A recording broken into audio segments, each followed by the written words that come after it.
All set? Good afternoon, everybody. We love to welcome everybody to our business meeting and have a lot of stuff to go over today. So we will start, as we normally do, with our invocation and our Pledge of Allegiance led by our Vice Chair. Please stand if you're able.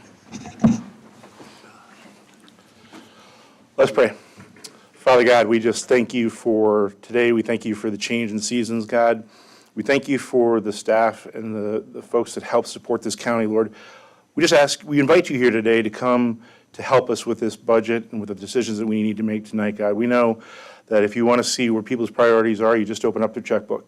So, Lord, help us to follow your priorities for our citizens. And it's your Son's name we pray. Amen.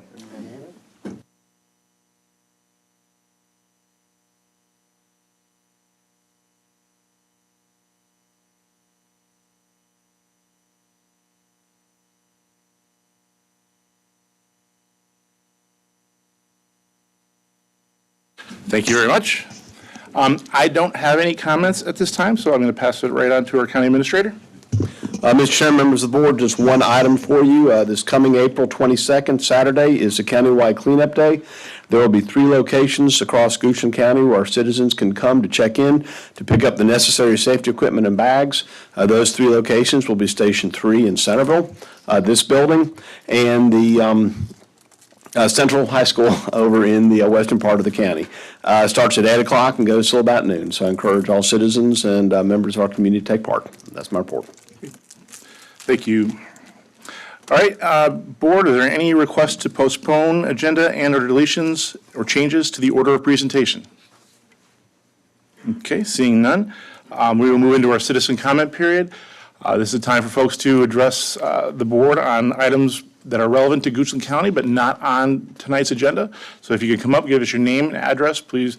At the base of the microphone, there's a switch. Please make sure it's glowing green. And please keep your comments to 3 minutes.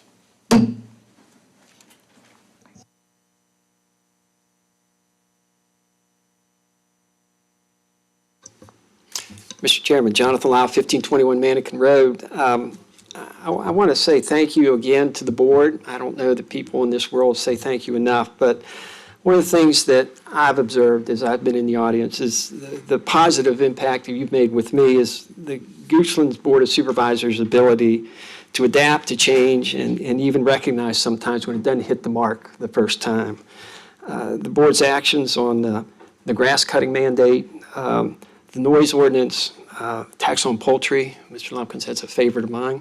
How you handled the COVID response, community meeting requirements, county staff compensation, all of these have been things you have taken under advisement and adjusted as needed to, and I like that flexibility. But most recently, the board and the staff have shown, I think, an ability to adapt and make changes in reference to the small area and the village plans that are underway. The change earlier this spring from Hill Studio to Timmins, I think illustrated your team's ability to make a significant shift when it was recognized goals weren't being met. Traditions can be a challenge. Having been in the room this last week when the Planning Commission had their recent work session, it was here that we saw some things that carried over from the Hill group, but more importantly, we started to see some of the same timeframes that were being looked at and followed. I'd like to think that the time frame that was looked at is a little compressed. I don't think it's given the community time to really have the input that it needs. I don't think it's given us a chance to iterate to great, that we are trying to hit a time schedule, not because of what we're able to accomplish, but because we have a time schedule that we're looking to accomplish. I think you have received correspondence from, I was one of the signatories, but other citizens who would like to see that time frame extended a little bit. That just having a week from when the presentation is made to the public to when it then comes back for approval by the Planning Commission is a little accelerated. Specific references are made in some of the draft information. 85% of the growth is going to occur in the villages. I don't know if that's a typo or if that really is part of the plan. it talks about there being 16 units of density in Centerville. That's a little bit of a cut and paste. Maybe it's part of the plan. But I hope that you'll give us more than a week for when it's presented to the public and that responses can be made. I hope you'll give us time to actively participate in the process and we not try to hit a time frame just to hit a time frame. Thanks very much. Thank you, Mr. Lau. Anyone else for citizen comment? Seeing none, I'm going to close the citizen comment period. All right, board, we're going to move right into our new business. Ms. Cave, if you can come up and talk about the first item, 5693, the resolution adopting the tax rates for 2023 calendar year. All right. So before we do the first motion, we're just going to recap the budget process. This was my first year here in Goochland for this budget process, and I thoroughly enjoyed it. I learned a lot. I really enjoyed working with all of the department heads. I thought it went very smoothly. So we started back in the fall. Each department submitted a budget. We met with each individual department. From there, through 2x2 discussions, we established what the priorities were from the board. Between January and April, we had lots of discussions, workshops, CIP, operating. We met with schools. And after that, 3 town halls where we heard from citizens, got great input there. I really like the way Goochland handles these town halls. Thought they were very informative. Public hearings on April 4th, earlier this month, and here we are tonight to adopt and appropriate our budget. So we'll move on. There's, I believe, 5 steps we have here. Next year, we're going to try to condense this into one big motion, but tonight we'll do 5. All right. We're here to adopt the 2023 tax rates, and before you, you'll see that all of the tax rates have remained the same with the exception of personal property on personal vehicles, which are PPTR qualified.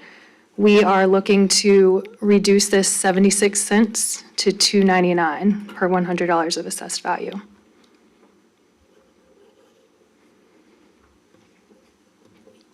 Okay, thank you, Ms. Cave. Give the board a chance to observe it. So, Mr. Peterson? Ms. Kate, thank you for those glowing comments about the process and all the people you interacted with during this process. I appreciate that, and welcome to Goochland. It's your first year, so Thank you. you're going to have the scar tissue to prove it pretty soon.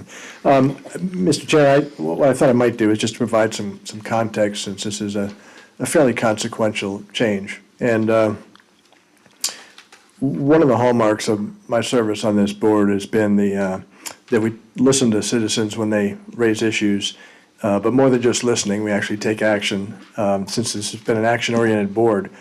And I've received a substantial number of calls and emails and comments from citizens requesting this type of relief. At the last Finance and Audit Committee meeting, this level of tax relief was discussed, and citizens that attended were unanimous in favor of this type of relief. In our last board meeting, in fact, a citizen came forward and spoke in favor, relaying comments that just about everyone that individual had interacted with supported this type of relief. So at this point, I mean, the citizens have spoken fairly loudly and clearly that they would appreciate this type of relief.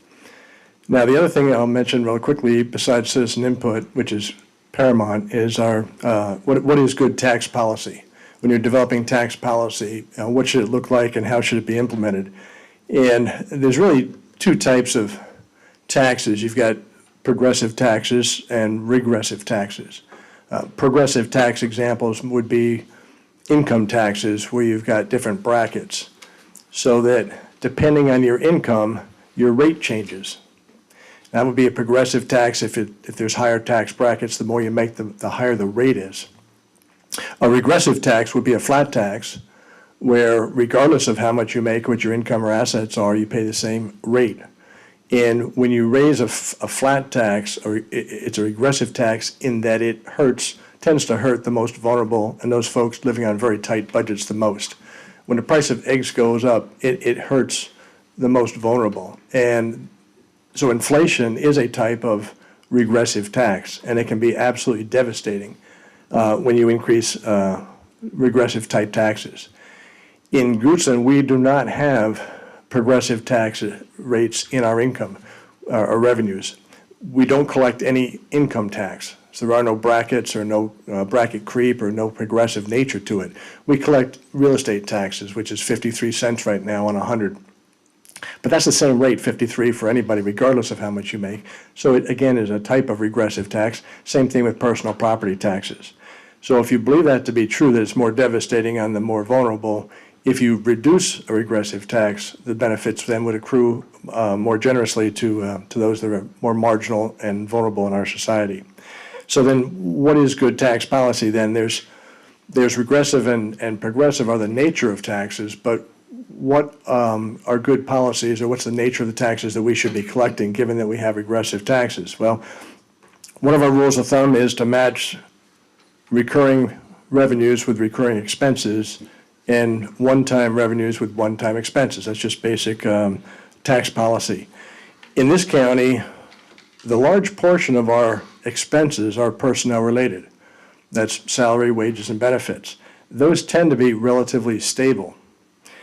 On the other hand, car prices have tended to be very volatile. And when car prices go up 40% the way they did over a 2-year period, or go down 20% like they have recently, it's not a good fit or a good match to have a highly volatile revenue stream matched against what you have on the other side, the personnel costs that are relatively stable. That's kind of a mismatch. So good tax policy would say that you want to be, if your expenses are by and large stable, reasonably stable, you want most of your revenue to be coming in from stable sources, reasonably stable sources. Now, with the rapid run-up recently in car prices, we have become more and more reliant on that highly volatile stream. And so that would call for tax policy that addresses that dramatic increase and reduces our reliance on that volatile stream. Now, the bottom line financially, this is all good tax policy to say, if you reduce a regressive tax, it helps the most vulnerable, and you want to match the nature of your expenses with your revenues so that they're both reasonably stable. Those will both indicate that we should do something that's like what's being proposed here in this budget. But there are other questions. Can we do this as a practical matter? I think we've cleared through the systems that we can actually implement this kind of a thing with relative ease. I won't say ease, but relative ease. Another question is, do we have the money? And the answer is yes. Another question is, can we still fund our CIP and all of our capital projects? And the answer is yes. And in fact, given our results year to date this year, we may be able to accelerate or fund additional capital projects, not cut them. Now, will this drain our reserves? The answer is no. And as a matter of fact, again, with our results this year, we may be able to add to our reserves as opposed to drain them to fund this type of an action. Another one is, we need to raise other types of taxes to fund this tax relief, and the answer is no. There's none contemplated in the budget. Another question, are our neighboring counties, are they contemplating some form of tax relief, either on the real estate side or on the personal property side? And the answer is yes. Virtually all of our neighbors are considering this type of an approach. Have we reduced the personal property tax in the past? The answer is yes, we have reduced it in the past. And did that cause any problems going forward? The answer would be no. We've had that experience on the books. The bottom line is this good tax policy? And the answer is yes. Now, should we continue to consider other types of tax reform? Yes, obviously, going forward. Continue to consider other revenue streams and to try and match them in a way that makes sense with our expenses. So with that said, Mr. Chair, this comes forward not with a recommendation from the broader committee, but with some context from the chair. I'll yield back. Thank you. Thank you, Mr. Peterson. If I may, just as a point of order for the board, while Ms. Cave is presenting to you this, that's a change from what is in your packet. And so should the board choose to act on this, your motion would be as amended. And on the dais for the board members are several of the budget resolutions shown as how they would be amended should you adopt the changes that Ms. Cave suggests. The only one that's before you today without an amendment from Ms. Cave is the ordinance fee schedule.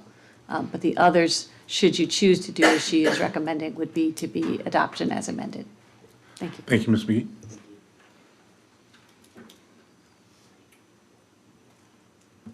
Mr. Peterson? Mr. Chair, if you're prepared to entertain a motion that might get the ball rolling and we can lead to some discussion potentially, I'd like to go ahead and make that motion that I move that the board adopt by resolution the tax rates for calendar year 2023 as amended. Thank you, Mr. Peterson. Second. Thank you, Ms. Lescalet. All right, so I've got a motion and any discussion? Mr. Bowers? No. Oh, sorry. Mr. Lumpkins? Thank you, Mr. Chairman. This has been a lot of reviewing in the last few weeks of this, a lot of one-on-one discussion. Thank you, Ms. Cave, for answering a lot of my questions or fielding all of my questions and answering all of them. And same to Mr. Carpenter, thank you for helping me clear some things up. I think, Mr. Peterson, you quote, "this type tax relief." I think that kind of begs the question in my mind. You said people are all clamoring for this type tax relief. I don't have the same sense from my constituents, but let's talk about what this type tax relief is. You talked about inflation and then progressive and regressive taxes. And you also said salaries are holding stable. Salaries tend to be our big piece, and it's holding stable. Well, I don't agree with that either. I think they're climbing, and by necessity. Thank you, Mr. Drumright. You provided us you did some research for us recently and provided us a report, and I clipped from that. You had counties, neighboring jurisdictions, you asked them a bunch of questions, and one question that went out, does your proposed or adopted FY 2024 budget include any specific tax relief measures for personal property or real property taxes? And your response from Chesterfield was, on personal property, they are supplementing additional funding to PPTRA, setting the relief amount to 50% for the first 20,000 assessed of personal vehicles. That jumps out at me as something that I thought we were trying to do originally when we were trying to address address the regressive nature of this tax. And the fact is, last year there was a lot of clamoring about the high, because vehicle prices just skyrocketed, and so there was a lot. So last year was the year that I wish this board had provided some relief in the nature that I see some counties doing, like Hanover County, where they did a 20% assessment reduction last year. But we didn't, for various reasons, we didn't take that opportunity. But I'm looking at the amended resolution that follows what this spreadsheet proposes, and we're going from a 30%, it says, well, I'll read from it now. Be resolved that qualifying vehicles obtaining situs within the county during tax year 2023 shall receive personal property tax relief in the following manner. Personal use vehicles valued up to $20,000 will be eligible for 32% tax relief. So that has me wondering, what is Chesterfield doing differently that they look like they're doing more than we're doing? And again, I'm just trying to figure all this out. The PPTRA is not easy to follow, but I have been reading about it. And my understanding is, ever since this was passed back during Jim Gilmore's administration, the state funds a certain amount of relief that we then take and provide that relief to PPTRA qualifying vehicles. We can supplement that. So my question I have for Mr. Carpenter is, does our budget as proposed, are we providing any supplement? Or you might need to just clear things up for me, because when I see 299 from 375, 299, my first thought was this rate of relief ought to jump more than it does from last year's 30% to this year's 32%. But I think I'm not following something correctly. So I know that's two questions, but I would like to have those. Thank you, sir, Ms. Lumpkin, and I will also defer to the commissioner, but a couple things at play here. First, we are providing a relief to our citizens, approximately $3 million of relief that is in the form of the cut from 375 to 299. And moving from 30 to 32%, The vast majority of that tax relief is coming from the state, but there is some marginal amount from the county going in to raise it to a 32% level.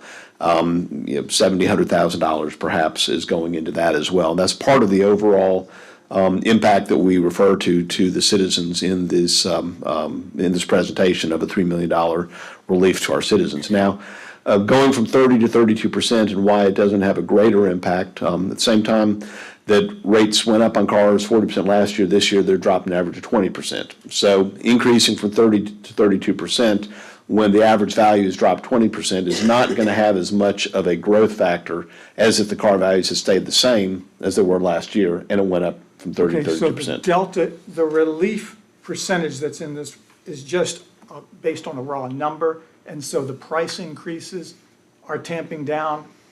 Well, let me back up. Have we changed the amount we supplement? I believe I was able to figure out it's about 600,000 that we supplemented the PPTRE. Have we changed the supplement dollar amount in this budget? Not significantly, no, sir. Okay. Okay, well, I was going to say why not, but that's a policy question. And that's sort of what I'm wondering, why not? Why don't we do that instead of this one-time significant reduction? I mean, we addressed this 2 years ago, taking it from 395 to 375. It seems, I think we can get to where we want to get, but without taking, because dropping it this much, it's a good thing, and I want my taxes lowered as well, but I think we can get to where we want to get number-wise and preserve flexibility for future boards by changing the supplement, which looks like what Chesterfield is doing, and they're able to point out, we're providing a 50% relief. So that's my comments. Thank you. So somebody that hopes to be in this position next year and dealing with this factor, I'll weigh in uncharacteristically. Usually I let everybody go first, but I'm a simple guy, and I feel like with our tax codes, and I think you could probably ask 100 Americans how they're actually taxed in their federal taxes, and 99 couldn't tell you. I feel like being the most transparent. So the things that I were considering is, do we have the money to do it? I think I'm not going to repeat everything Mr. Peterson said. I was concerned looking at projects such as the fire stations, the courthouse, but to see that, looking at the surplus that we're anticipating, I feel comfortable in that. If you talked to me a month and a half ago, and I was of the belief that car prices would be continuing to normalize or come down, I don't share that belief anymore. The research that I'm showing, just like I researched for the schools and whether I thought, that type of construction was going to come down, I don't believe we're going to see the cliff of personal property taxes, or the vehicle assessments coming down. They're actually going back up now in the last 2 weeks. And I think as we move to more greener vehicles, the demand for fossil fuel vehicles is going to go up. So I don't see this cliff that I thought might have been there a month or two ago. I'm a simple guy, but I'm not a dumb guy. And whenever I saw that PPTRA on my bill, it always left me like, what's actually going on here? And it seems like fuzzy math. I feel like this is a much cleaner way to do it, and it's a more transparent way. The next board, if they choose to do it, they're not going to monkey around with a percentage. They're going to have to address the tax rate, which I think is as transparency to the citizens that I think the citizens deserve. So from my perspective, this is a much cleaner way to do it. It's giving back a portion. Again, I've remarked to several people over the last, this whole budget season, this budget keeps going up every single year. Again, so does inflation. And I think we're doing a good job of the general fund budget. We're holding that tight and putting these monies towards the CIP. But I think our citizens deserve this level of relief, and I think we can afford it. And I feel like this is the cleanest way to do it. I'd like to respond. Thank you. I appreciate, and your wrapping up was very, very concise point that you think this is the right way. And I think if we adopt this, I don't think it'll be anything wrong with it, other than, we just heard about this type tax relief, and people were calling for certain things.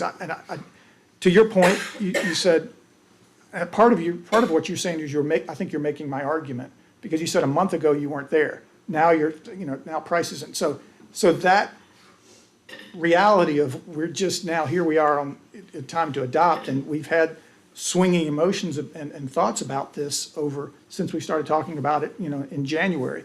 And we've been talking to the commissioner about what are prices doing, where are you? And that's constant. So in some way, I think your argument supports my argument for flexibility. Now, you counter that doing it my way is less transparent. I look at, we're charged with Maybe running. not transparent, complicated. But you also said, Fair this enough. is more transparent. The proposed way is more transparent, and it's because it's simpler. And life's not getting simpler. Running this county is not getting simpler. This job has changed so much, particularly us taking on transportation, and we're an emerging, growing county. So I look at, yes, we're charged absolutely with being transparent, and I think this meeting is a manifestation of that transparency. But I think flexibility, in light of all the uncertainty in the environment, keeping that flexibility, and again, I go back to my response to Mr. Peterson, people clamoring for this type tax relief. People just last year they just wanted the assessments lowered. I mean, people were calling me and they said, I paid my bill, but they're still mad. And I'm like, well, you paid your bill, what are you mad about? I can't sell my car for what you're saying it's worth. So that to me is not really, ultimately at the end of the day, we want to return money that we can return. But I think we're also, as representatives of people, charged with planning and putting in places systems and a tax structure that provides a little adaptability and flexibility. And this would be perfect. And like I said, we missed an opportunity last year with a very flexible tool to drop the assessment one time and provide the relief that I thought that people were asking for last year, just some relief from the assessment. So I know everybody wants tax relief. I want to give them tax relief. I agree we can afford it. I think we can get to the same place without boxing the next board into a situation of raising taxes, raising a tax rate. And this is such a significant drop, and it's just jumps from what we've done before. We can head the direction you want to head. I just think this is too much of a drop. And again, you said, I think, Mr. Peterson, you said all the other counties are doing the same thing. I disagree, and my example of Chesterfield shows that what they're doing is not the same thing we're doing. They're providing relief, but they're providing it as the way I suggested would be a better approach. Thank you, Mr. Chairman. Thank you, Mr. Lynch. Mr. Butters, I'll recognize you in one second. I just want to respond. You said that, last month and a half, the changes in emotions and feelings is driving this. Respectfully, it's data is driving this, not emotions and feelings. And I do think that this gets us, and I think I'll sort of retort, it's kind of hard to, but, making this significant of a jump makes us less reliant on the volatility of what I heard Mr. Peterson saying, and I feel like that's a good thing. Mr. Waters. I'll keep my comments very brief. I support tax relief in every shape and form. If we lose one member of fire and rescue, of the sheriff's department, of schools, because we can't fund the salaries to be competitive and to keep these people, that's where the jump we're talking about hits home, and it's unnecessary. And so I love aggressive tax policy and making it better, but I just think this is too far-reaching, and sorry, just getting my comments on the record. Thank you. No, you're fine, Mr. Reed. Any other comments? Mr. Peterson. Chair, I'm trying to listen very carefully to my colleagues here, and one question was the magnitude. And if you take our year-to-date residual surplus, whatever you want to call it, the year-to-date this year, and the $5 million that the county administrator has come back and said that the revenues continue to be stronger than before, so we have $5 million additional. if you simply add those two together, how are we doing this year and what are we looking at next year in terms of the upside that's being proposed? This relief would be about 22% of that surplus increase above everything else. So what we're talking about here is funding all of the operating expenses, all of the CIP, all the public safety individuals, funding everything that's there, and then this surplus or excess, only about 22% of it being provided in relief. The other 80 going to either reserves or to additional acceleration of capital programs. So in terms of order of magnitude, I just want to let folks know what the order of magnitude is here. It's about 20% of that upside. And of course, one of the things that I've really enjoyed on this board is that we feel safe and comfortable enough to share our thoughts and opinions and vote our conscience, and we've always been free to do that. And so this kind of a healthy interaction is something I welcome on this board. So, thank you. Mr. Lumpkins? Yes. And I was trying to follow the numbers. I mean, I'm a lawyer, I can follow the policies, and I can also count to 3, but I might need some help on what you just said. If you could clarify, the surplus you're talking about, does that include the 8 million projected surplus that is in the current fiscal year? Well, we have some preliminary results of our third quarter for this year, third fiscal quarter. And that is coming in, correct me if I'm wrong, about $8.3 million. And you heard the county administrator suggest there's $5 million of revenue above and beyond the original budget projection for FY '24. So out of that, they mentioned that the 299 would be about, well, it's $3 million. $3 million. So $3 million out of that, 13.3. But I struggle with you including the 8 million surplus in your argument, because that is based on the prior tax. That's here because we had a higher tax rate. So you can't support your argument counting the 8 million surplus in this fiscal year. The 5 million that the county administrator shared with us, only a portion of that would be used for the tax relief, but the vast majority of which is recurring. It's rooftops and vehicles, and they're not going anywhere. So it's a portion of that increase for this year. So we're not using any of that 8.3 to finance this. That's one time, and that should be used for one-time type things like CIP and reserves and those kind of things. But the recurring 5 million that we're considering here in the budget, only a portion of that would be all that's needed to completely fund this level of relief. The rest of it would be retained to potentially higher personnel or salary increases and that kind of thing. And let me clarify one more thing. I think, for employees that might be listening, and I characterized wages and salaries as relatively more stable than the highly volatile source of revenue, a 3, 4, 5, 6, 7, 8, 10% change in salaries is much less than a 40% change in car values. So when I'm talking about stability or relative stability, it's in relation to other levels of volatility as opposed to being flat. That's not what was implied. So just want to correct that. Mr. Carpenter? Yes, Mr. Chairman, members of the board, I do want to stress one aspect of this. Staff would not have any concerns in the stability of this budget if it is approved as presented. We are comfortable with the revenue projections for this coming year and the following year. Being able to meet those needs as the county as we look into the future and see what is going to be coming online for growth and development as new houses come online, as new commercial development is added to this community, as people do move in and bring new cars with them. So the comfort level that staff has in our ability to meet these obligations and continue to provide the level of services that are expected is strong. We would not have recommended a budget that we did not feel was such. So I just want to make sure that the board does understand that staff is comfortable with our ability to meet obligations even with a reduction in taxes such as this. Thank you. Thank you, Mr. Carpenter. Mr. Lumpkins?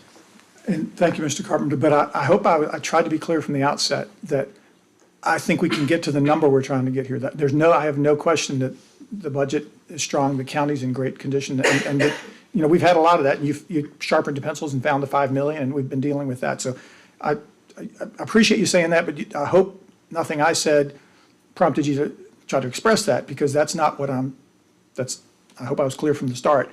I think we can get to the number we're trying to get to. I think that the methodology, and that's why I take issue with this type of tax relief, I think we can get to the number, but I just wanted to preserve, I would prefer a different approach, is all I'm saying, that would, again, have the next board an opportunity to do the same thing, but look at the circumstances and do the same thing each year as part of the budget process versus such a drastic one-time drop in rates in a volatile national economy, particularly in the time of a volatile national economic outlook.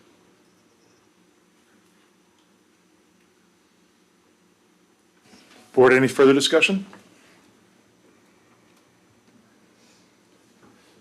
Whew, all right. Mr. Carpenter, roll call vote, please. Mr. Peterson. Excuse me. Oh, sorry. If you don't mind, I'm sorry. Oh, that's all right. Point of order, just listen to Ms. McGee. Is the motion as amended? Correct. I just wanted to just verify that. Thank you. Scared me. Sorry. Wake up. This just in. All right, try this again. Roll call vote. Mr. Peterson. Yes. Ms. Laskellette. Yes. Mr. Lumpkin. Here goes. This is going to look great in the paper. No. Mr. Valders. No. Mr. Spoonhour. Yes. All right. Tough work there, guys.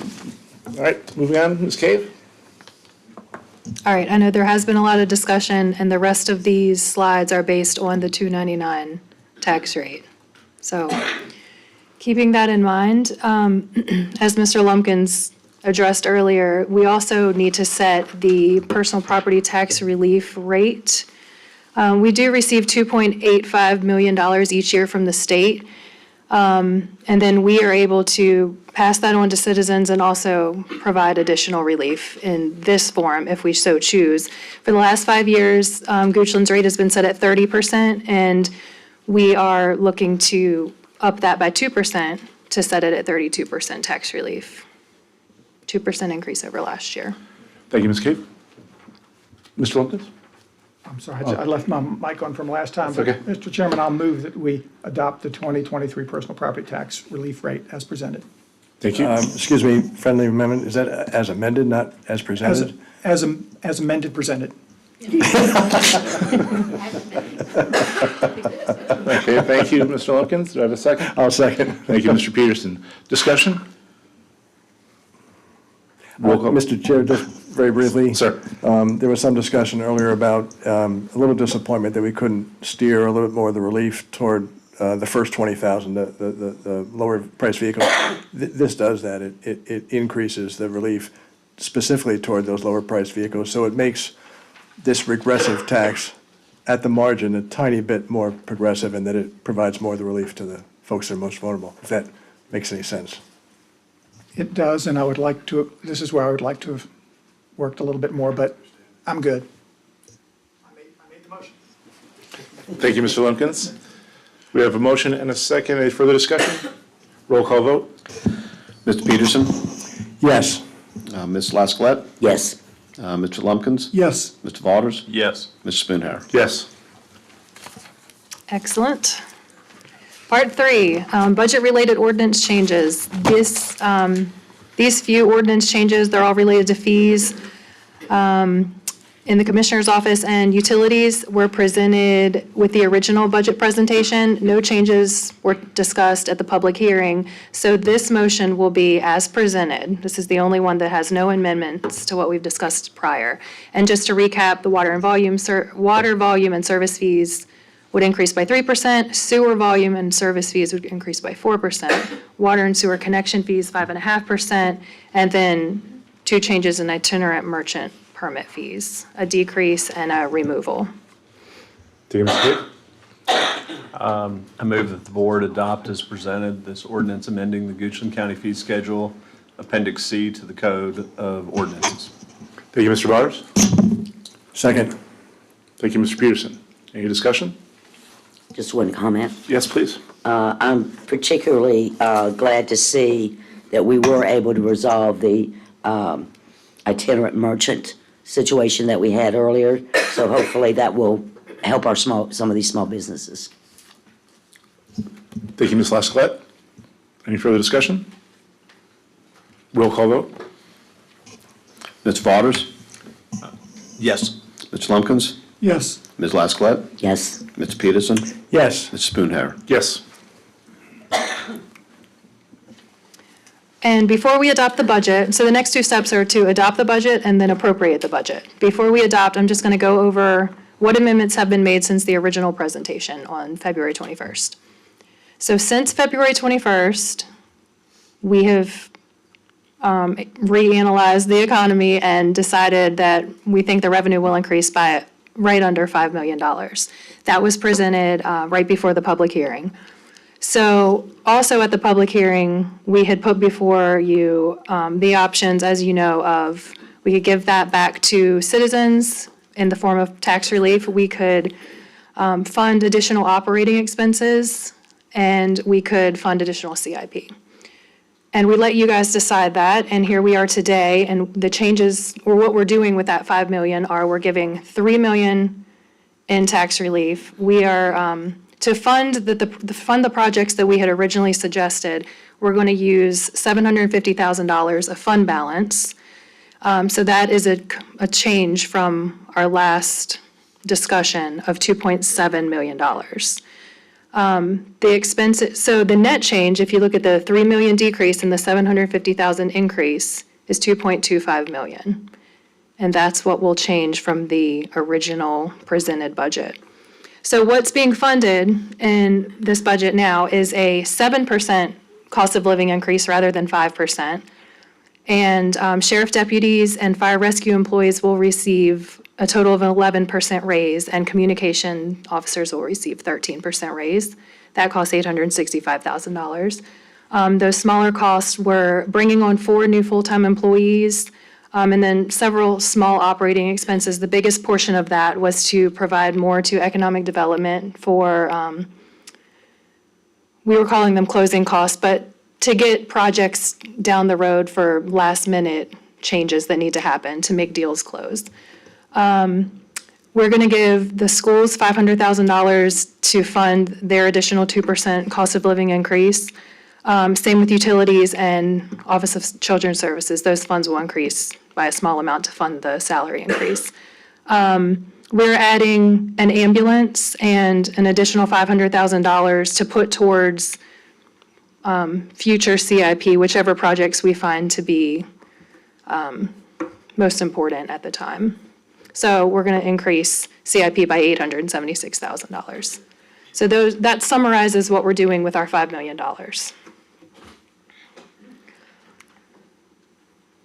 So the net change to the original presented budget is $2.25 million. So the bottom line will decrease by that amount from what's in your packet.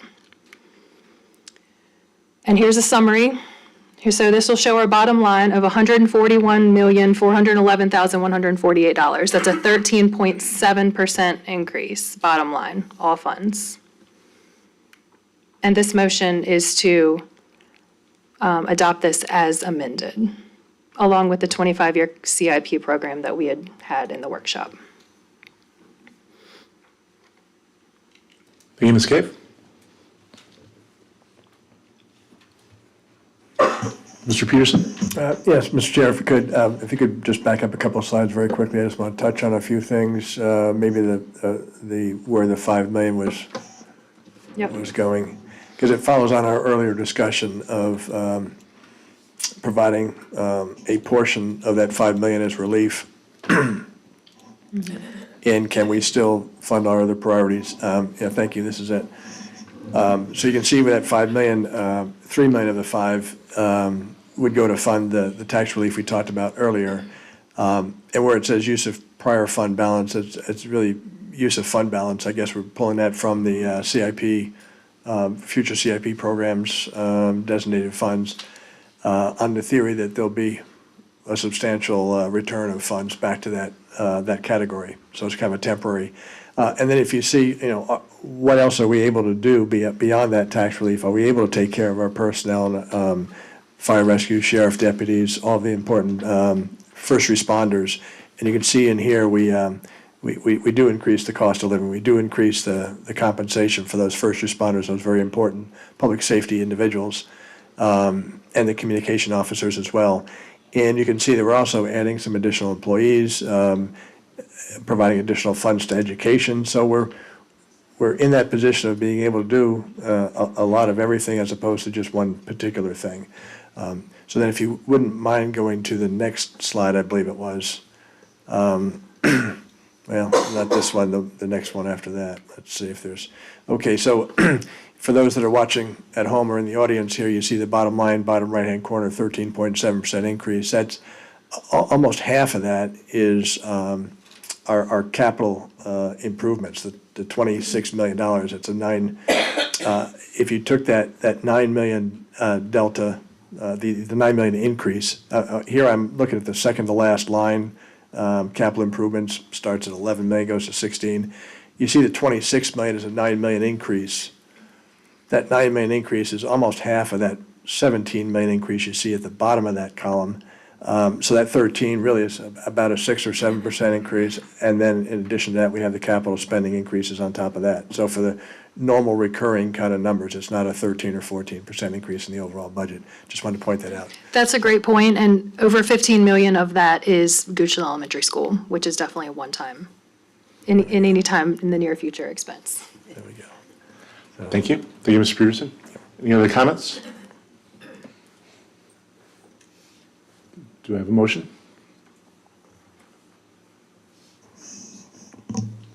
Mr. Chair, I move that the board adopt as amended the county administrator's proposed FY24 budget and 25-year capital improvement program. Second. Thank you. A motion second. Further discussion? Okay, roll call vote. Ms. Laskowlet, Yes. Mr. Lumpkins, Yes. Mr. Waters, Yes. Mr. Peterson, Yes. Mrs. Spoonhair. Yes. Okay. All right. Last one, now that we've adopted, we just need to appropriate. And the motion is before you. That's just to allow the departments to spend their money And that's also as amended, as the as budget was. amended. Thank you, Ms. McGee. Thank you, Ms. Cave. Board, do I have final motion? Mr. Chair, I'll go ahead and make this motion as well. I move that the board approve as amended the fiscal year 2024 budget appropriation resolution. Second. Thank you, Mr. Peterson. Ms. Laskowlet, any further discussion? Roll call vote. Mr. Lumpkins, Yes. Mr. Waters, Yes. Mr. Peterson, Yes. Ms. Laskowlet, Yes. Mrs. Spoonhair. Yes. Okay.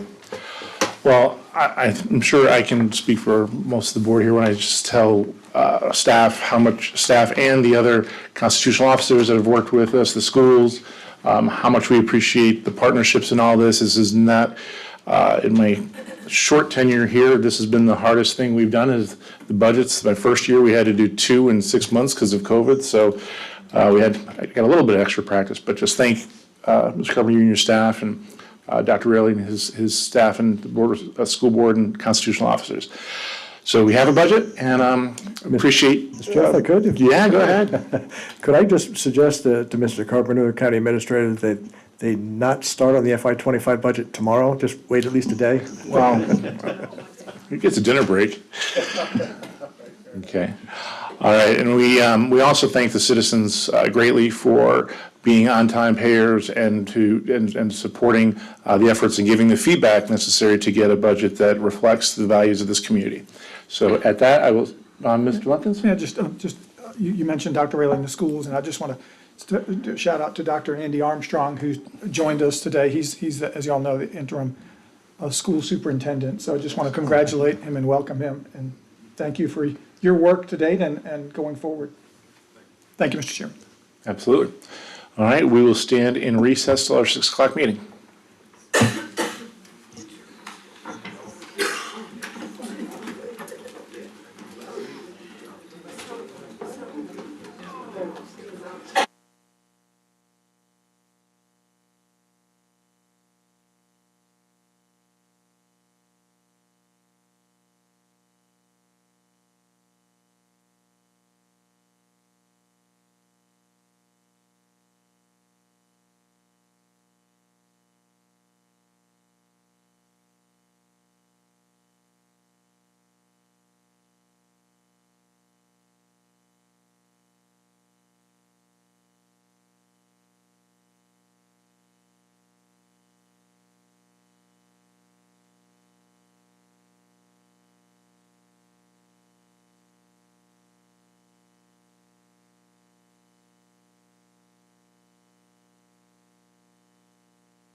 All right, good evening, everybody. Welcome to the 6 PM April 18th meeting for the Board of Supervisors. We have our public hearings tonight. We have several items, Board, that we are looking to potentially not have the public hearing as they're being deferred or sent back to the Planning Commission. So we will start off with our first our first item in front of us. And Ms. Anitas, thanks for being here, and I'll turn it over to you. Oh, I'm sorry, I apologize. And I need the presentation up when we're ready. Okay. The actual first thing is citizen comment. So this is the period for you to address the Board of Supervisors on something that is not on the agenda tonight. Just please come to the microphone, give us your name, your address, and please keep your comments to 3 minutes. So if anybody has anything that is germane to Goochland County but not on the agenda tonight, please feel free to come up. I know what I thought. Going once? All right, I'm going to close the citizen comment period. Now, for realsies. All right, we're on now. Okay. Here we go.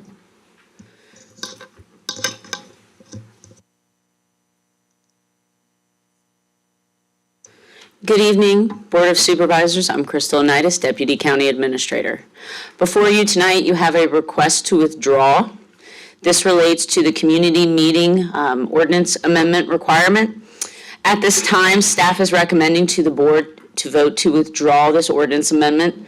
There's several factors to consider in this, and we spent a lot of time performing due diligence based on community feedback, based on board feedback and direction as well.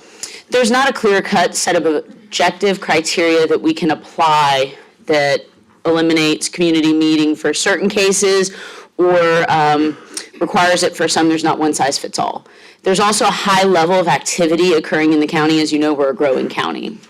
There's also the projected growth, as well as trying to keep with our current value that is very core to Goochland, and that is transparency. So based on that, staff recommends that the board vote to withdraw this. Thank you, Mr. Onitis. Okay, board, you heard staff's recommendation. Is there a motion? Just to clarify, this is not a Yes. public hearing? This part is not a public hearing, right? No. It's under the public hearing bucket, but But if we're withdrawing, we're not required to hold a public hearing. then, Mr. Chairman, I move that the Board of Supervisors withdraw the proposed amendment to zoning ordinance section 15-56. Thank you. A second. Second Thank you, Mr. Waters. I have a motion and a second. Any discussion? comment. Yes, go ahead, Ms. Lesko. Thank you, Mr. Chair. So originally, I was very much in favor of this for a couple reasons. It was an effort to be more efficient in the county. I've been to many community meetings that were extremely low impact and very few people attending. However, the devil's always in the details, right? And how to craft an ordinance that we could apply all the way across the board. And the more we heard from citizens, the more we thought about it, we realized there was really no good way, as Ms. Onitis said. So if we can't define it, we can't do it. So just wanted to go on record, say this seemed like a good idea, but it ended up not working out the way we thought it would. So there you go. Great comments, Ms. Lesko. Anyone else? Okay, I've got a motion and a second. Can I get a roll call vote? Ms. Laskowitz? Yes. Mr. Peterson? Yes. Mr. Waters? Yes. Mr. Lumpkins? Yes. Mr. Spoonhour? Yes. Thank you. All right, Mr. Onitis, our second item? Yes, you also have a second item. This is to remand to the Planning Commission. This is for District 5 for rezoning application 2022-0004. This application is by Tuckahoe Lands LLC. Just a little bit of background on this. The current status is that there's been material revisions to this case. As such, remand to the Planning Commission is up for consideration for you all tonight to allow the Planning Commission the ability to hear the changes proposed in the applicant's land use application. And just for contextual background, there was a community meeting held on the original land use application in February of 2022. There was a Planning Commission hearing on the original land use application as originally proposed in February of 2023 with a 5-0 denial recommended. And initially, it was intended that you all would be hearing this case this evening. However, based on material changes that have been received, remand to Planning Commission is up for consideration. Happy to answer any questions. Thank you, Ms. Sinitis. Board, any questions or a motion for staff? Is the applicant in agreement with this? Yeah, I believe the applicant is here, or their representative is here. Good evening, Jennifer Mullen from Ralph Jackson on behalf of the applicant Tuckahoe Land, and we are in agreement with this. Thank you. Thank you. Thank you. Thank you for the Ms. Mullen, question. thank- Okay, questions, motion? Yeah, Mr. Chair, if you're prepared to Please. entertain a motion. Based on the applicant's material revisions to this case, I move that the board remand this case to the Planning Commission for an additional public hearing and recommendation from the Planning Commission on this revised application. Thank you, Mr. Peterson. I second. Thank, And third. all right, Mr. Waters. Thank you. All right, any further discussion, any questions? Roll call vote, please. Mr. Peterson? Yes. Ms. Laskett? Yes. Mr. Lumpkins? Yes. Mr. Waters? Yes. Mr. Spoonhair? Yes. All right. One last one on deck. So this is a request to defer a rezoning application 2023-00001. It's I-64 Industrial LLC. This is an application for an industrial park that is actually running concurrently through Hanover County as well. As such, the applicant is requesting deferral to the June 6th meeting. Thank you, Ms. Sinitis. Mr. Lumpkins. Mr. Chairman, I move that we defer this application to the June, what date do you say? 6th. June 6th meeting. Thank you, Mr. Lumpkins.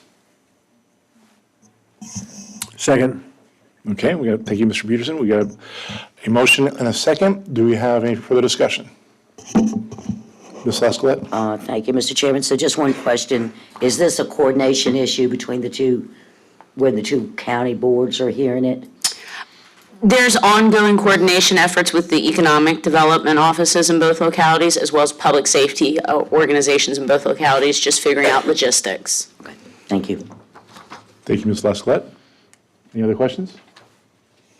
Okay, roll call vote. Mr. Lumpkin? Yes. Mr. Waters? Yes. Mr. Peterson? Yes. Ms. Laskett? Yes. Mr. Spoonhair? Yes, thank you. All right, moving right along. Now we're on to the meat and potatoes.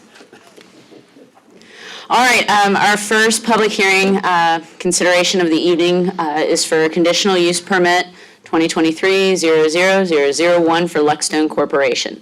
This is relating to an asphalt mixing plant at a site that is currently a little over 11 acres. It's zoned industrial M2. It's off of Ashland Road. This is a zoning map. It actually shows that it's M2, and it allows for, as you all know, heavy industrial intensive uses and manufacturing. Also, the comp plan designates this exact same area as industrial. So it is consistent with the comp plan. This is an aerial of the actual site. There's a quarry there, as well as an asphalt mixing plant. So in summary, why is this application here before you all? I think it's important to note that the original rezoning for Luck was done in 1976. And in the 70s, an asphalt mixing plant began to operate concurrently on that site as well. That use is actually grandfathered as a use at this time. So the applicant is in essence seeking a conditional use permit to take that grandfathered use and bring it into a conforming use through the CUP process. So it's also important to note there's not going to be substantial changes to the site, any operational modifications. It's purely to make it a conforming use. Just some information, here's the conceptual plan and just their existing layout of what they have at that facility. So just again, what they're proposing is not any change to the current layout. It's bringing in to have a conforming use. There was a community meeting held. There were 15 attendees. Actually, there was a tour offered as well. There was one question that was received relating to an adjacent prospect business that has been discussed publicly. That's an e-commerce distribution facility. No one at the community meeting out of the 15 attendees expressed opposition to this request. This case was also heard at the March 2nd Planning Commission meeting, and it was approved on a 4-0 vote. Mr. Myers was not at that, Mr. Myers was absent at that meeting. No one actually spoke in opposition or in support of it. These are a summary of the conditions. Again, there's not a substantial operational or site layout change. This is just that they're proffering their conceptual plan, the buffers remain. If the property has a transfer lease, your standard language. Any questions? Happy to answer. Thank you, Mr. Nuttis. Board, any questions? Mr. Chair, sometimes there'll be an expiration date. There's no expiration on this CUP. It's in perpetuity. No, sir, there is no expiration date. Currently, right now, the use that they're seeking the conditional use permit for is actually grandfathered in. Okay, fair enough. Thank you.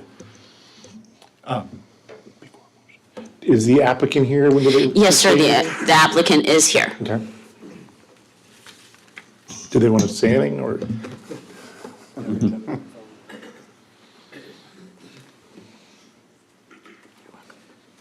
Good afternoon, honorable councilwomen and men and administration. I think staff has done a great job explaining what we're doing. We've had this property since the 1960s.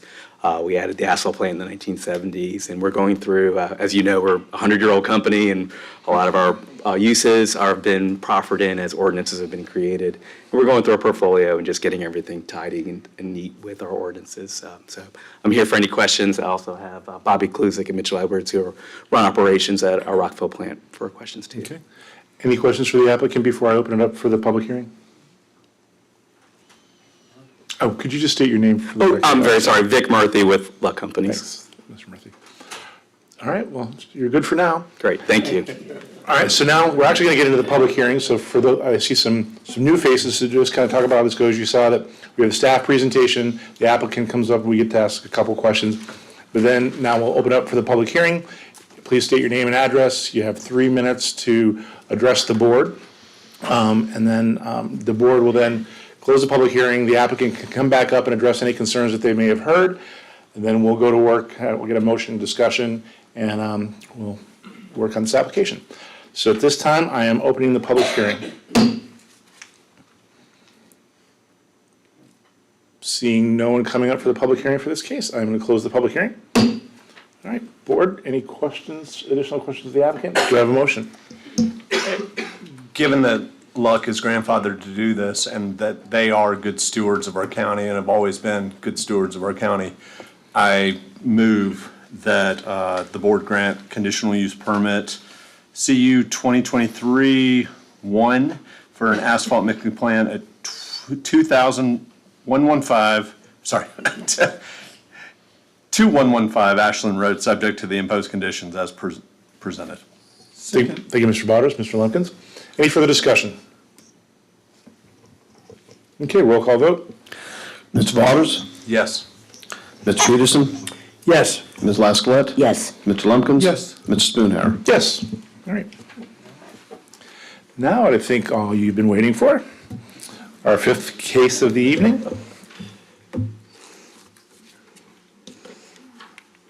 Good evening. This is your last case for consideration this evening. We saved the best for last.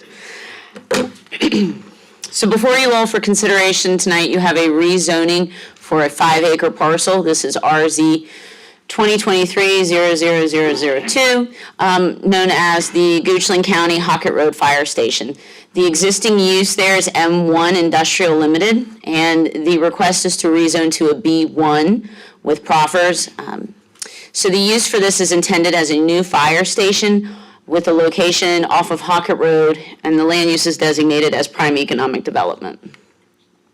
So as I briefly covered before, this is the zoning map that actually highlights that it is M1 light industrial commercial zoning. You also have the comprehensive plan vicinity map that further demonstrates that it is designated as prime economic development land. One thing I would like to point out is public safety facilities and apparatuses support and protect businesses and investments that are also made by residential development as well as life safety. I apologize. This site is being proposed for consideration is a 5-acre parcel. So you can see that right there with the aerial photo map. So the proposed new use is a fire rescue station, as I stated before. The floor plan will be roughly 15,000 square feet, 3 bays, and the potential for a community/training room. So with regards to how this fits with county-wide planning, the application is consistent with the county's 2020-35 comprehensive plan that was adopted in 2015, the public facilities plan that was done in 2018, and the bond referendum for public safety approved by county voters in 2021. So in summary, just really want to go back over the M1 with proffers rezoning to B1. The intent is to remove the current proffers that apply to the associated parcel, as you know, that would be for a business park. So it's just removing the business park proffers. It does not mean that we're proceeding to construction tomorrow. It's just getting that site ready if and when we move forward. Both M1 and B1 would allow for a fire station. So again, the intent is for the applicant, what they're seeking is for rezoning to remove the business park related proffer conditions. This is a conceptual site plan that's going to be proffered and a colorized rendering. And again, this is based on a proposed conceptual that will be proffered. The building will be roughly 15,000 square feet and on 5 acres. So another thing we wanted to highlight, I know we've recently done some comparative analysis with other cases or applicants or things that were relative. When we looked at proximity of dwellings or other establishments to fire stations or fire facilities, we actually went through and looked at the county's existing facilities and just distance to dwellings. The West Creek Fire Station is roughly 300 feet from the nearest dwellings. You have your station or Company 6 out at Haydensville that is 290 feet from the nearest dwelling. Company 5 in Goochland that is 270 feet. So it's in line, and it's important to note that the applicant's location is similar to other fire facilities, and often fire facilities are situated near commercial, residential, and civic areas, or these are areas of common fire response. So covering some of the transportation piece with this, background on the site location with regards to road access, based on our master thoroughfare plan, there is 70 feet of right-of-way, 2-lane undivided road. A traffic impact analysis is actually not required of the applicant, as the station traffic in of itself would not require one or warrant it based on traffic count numbers, just inherently. And there is documented sufficient access management.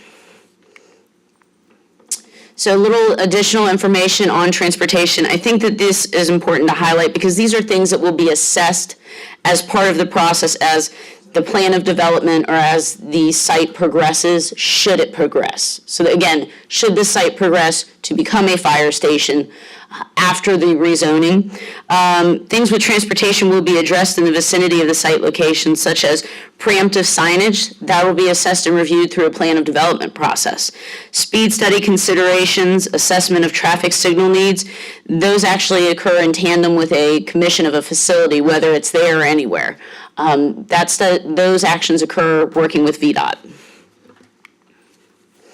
So a community meeting was held for this rezoning application. It was held at Company 1 on River Road. There were approximately 43 attendees. There were some board members there. There was a planning commissioner there. There were a variety of core concerns and issues expressed at that meeting. There was some support expressed as well. The applicant has worked to meet with those concerns from the community and has been working to address and plans to work through the POD process to address concerns such as lighting, preemptive signals, speed adjustment, and other such concerns, should this move to construction and design. The Planning Commission heard this case on March 2nd. There was a public hearing. There was a recommend approval with a 4-0 vote, apologies. Mr. Myers was actually absent from that meeting.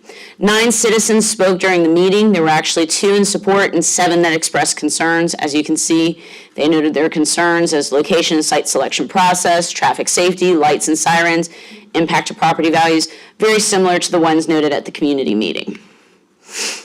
Just reviewing some of the proffers. So again, we're seeking with the rezoning to remove the business park proffers and to apply relevant proffers that would outline permitted uses of this parcel. For the 5 acres to be for fire and rescue station, government services, and accessory uses and/or subordinate uses that support A and B.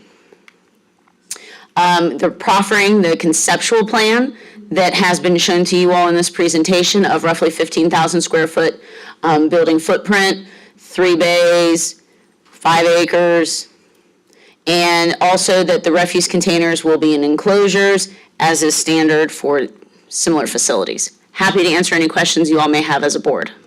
Thank you, Ms. Unitas. Any questions for our Deputy County Administrator before I open the public hearing? Correct. Mr. Lumpkins. I'm looking at the Exhibit A, of course, this application, if we approve it, it says that the property shall be developed in general conformance with the exhibit titled Hockett Road Fire Station Conceptual Site Plan, et cetera, and that's Exhibit A, and I'm looking, so Exhibit A, that's in our packet, right? And it's similar, it's comparable, there we go, yeah. How many feet is the front of that building from the edge of Hockett Road? Does that tell us? From this angle, I can't read and tell you that. Let me see if I can tell. I can get you that exact answer in a few moments if I consult with staff. That's fine. The minimum setback's 55. The minimum setback is 55, so it's a minimum of 55 feet. You want slide 20, slide 7, slide 22, slide 22. Yeah, two more up if you go to slide.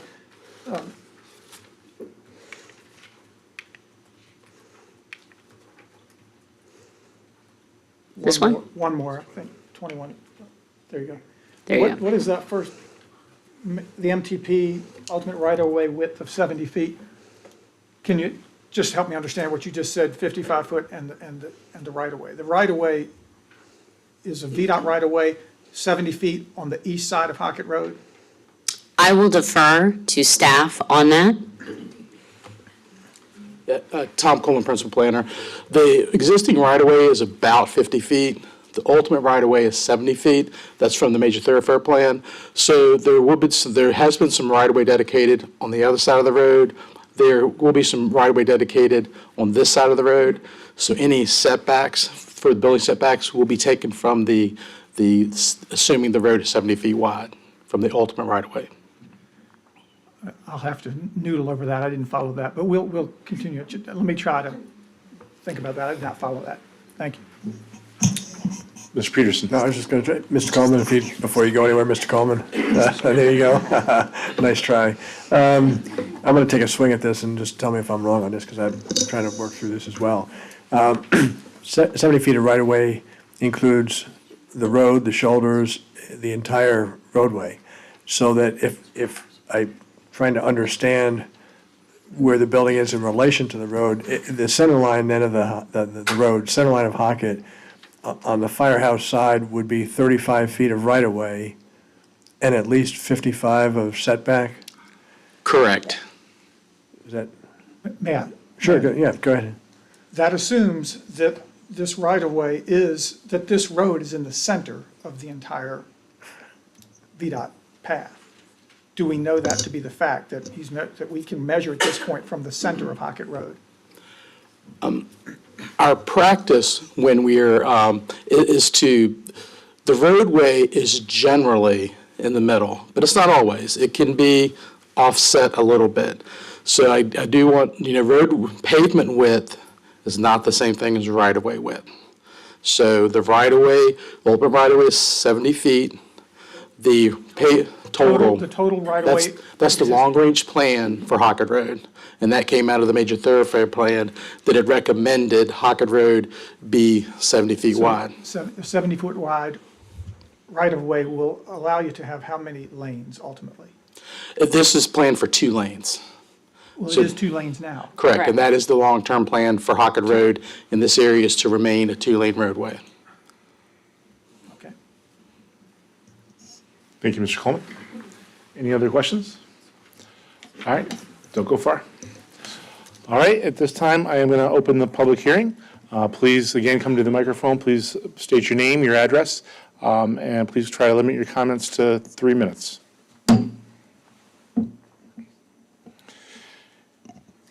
And ma'am, if you could please just press the red button on the bottom there, it'll turn it green for you. Perfect.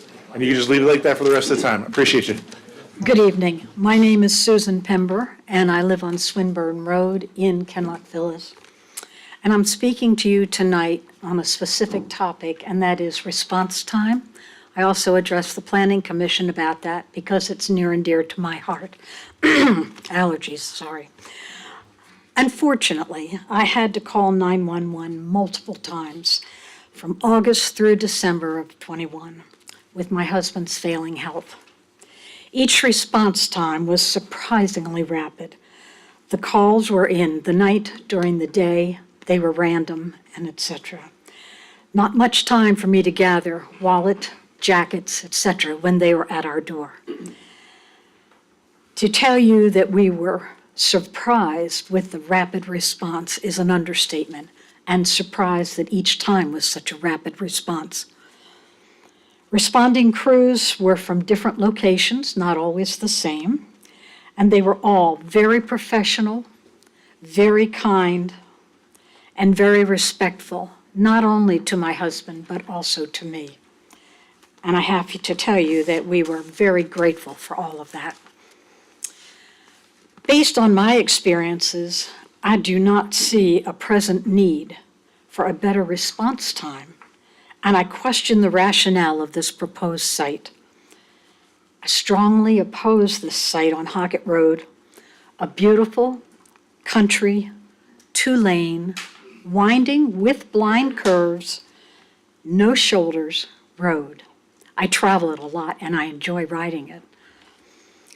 I would rather see the county's money and efforts spent on a safer, more logically and strategically placed location.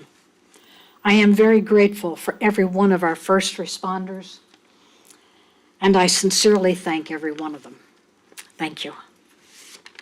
Thank you, Ms. Pember.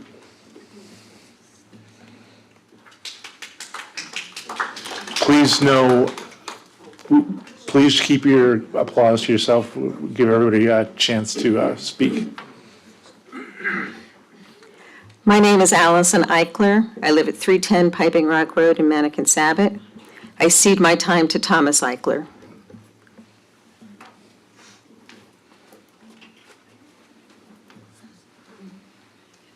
My name is Erin Kinney. I live at 317 Piping Rock Road, and I cede my time to Dr. Thomas Eichler. Thanks, Ms. Kinney.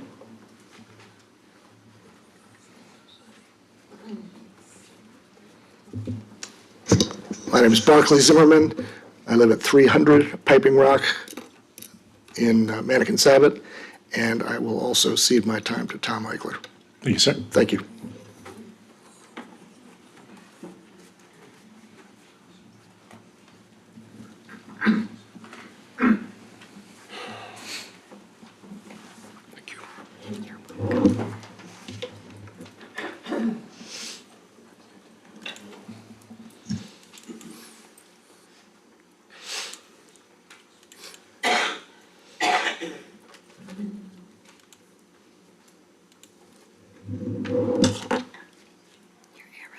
Got it. Thanks a lot.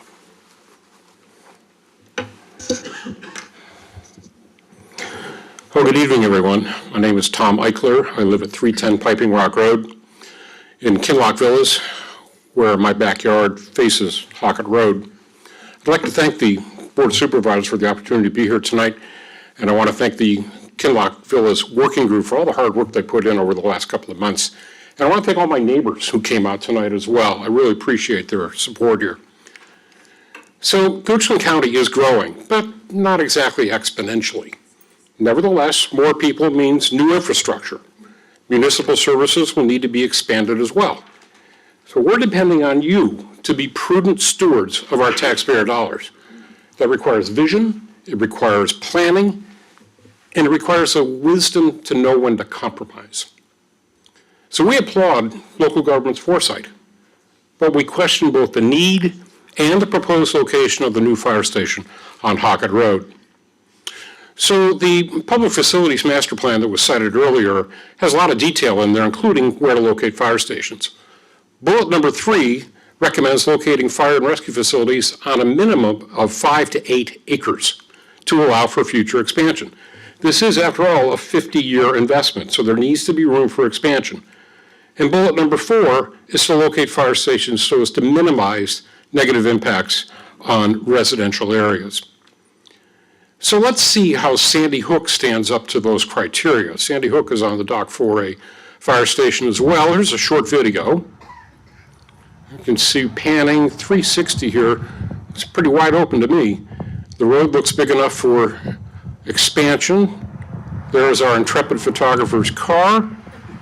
There is what appears to be an abandoned house. We've had 2 people out there. It appears to be abandoned. And again, it looks like a good, probably par 4 right there. And I would say that the criteria 3 and 4 are met very nicely.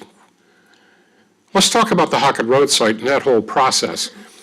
The Timmons Group was retained by the county back in 2016/17 or thereabouts to evaluate 3 sites that were put up by West Creek Associates. County had their pick here.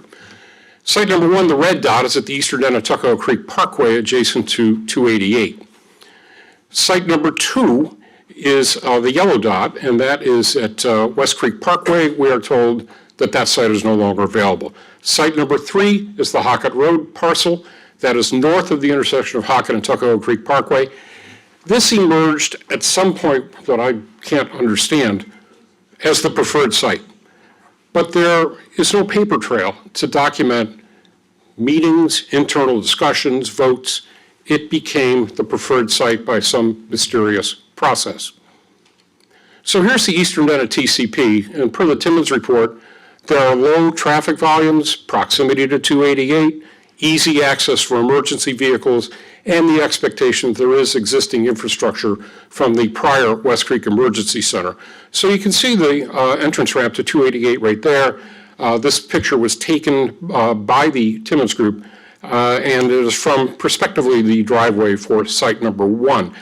Importantly, there is no residential impact or wetlands mitigation required. There you can see a schematic of what the station would look like on that site. So if we move to Hockett Road, there's no reason to talk about 2 if it's not available, so we'll move to site number 3. And again, citing the Timmons report, the site has some rather challenging topographic issues, especially on the eastern side of the parcel that would likely require some retaining walls.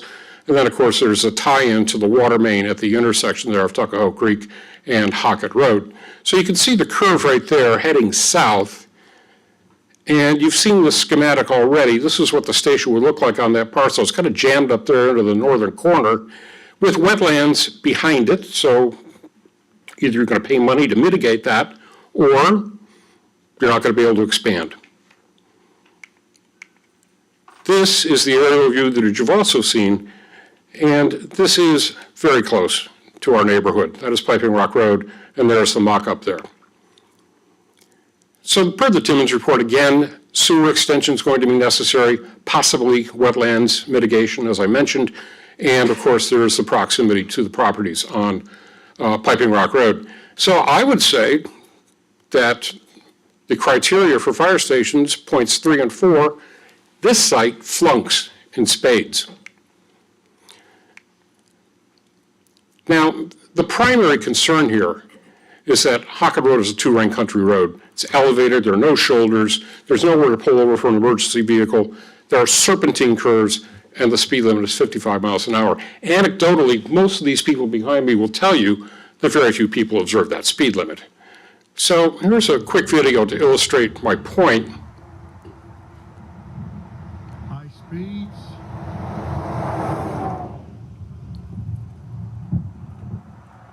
And coming around that corner, that is where they're going to put the fire station. I don't know if you could hear that, but that is approximately where the driveway where the fire station would be, right there.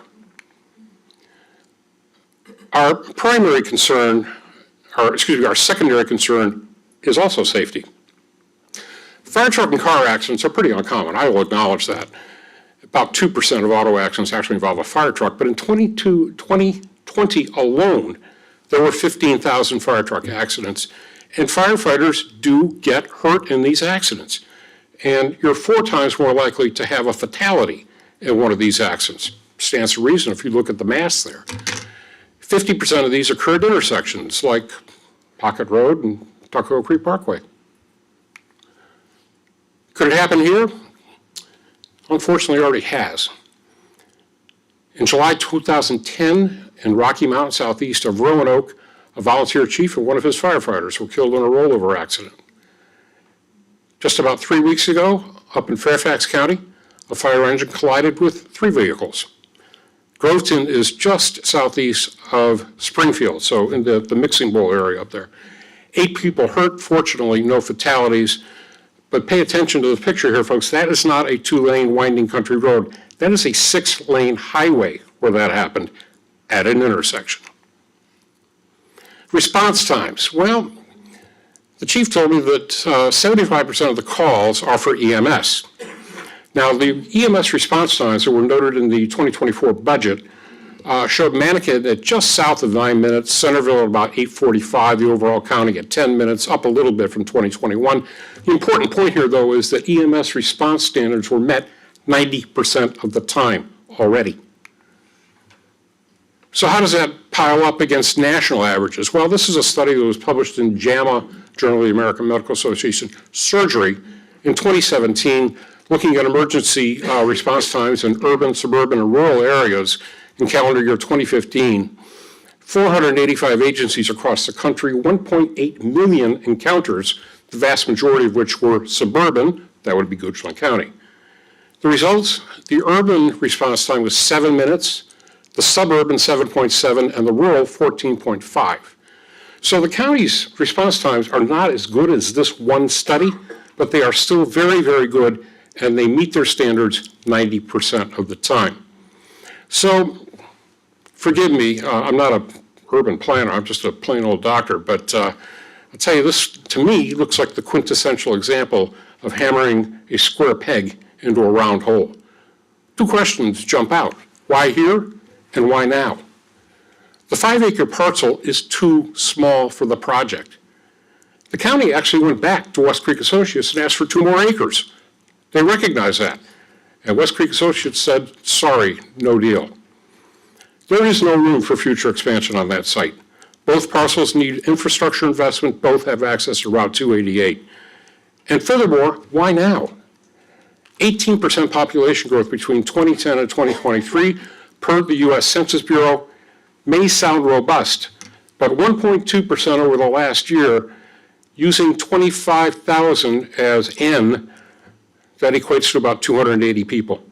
There are lecture halls at Virginia Tech that hold more than 280 people.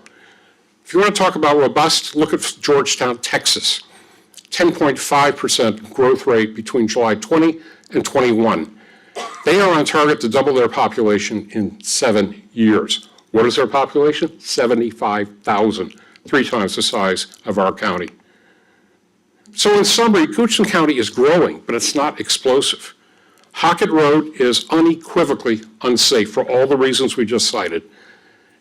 It begs the question, what are you going to do to keep us, the people that travel that road every day, and your firefighters safe?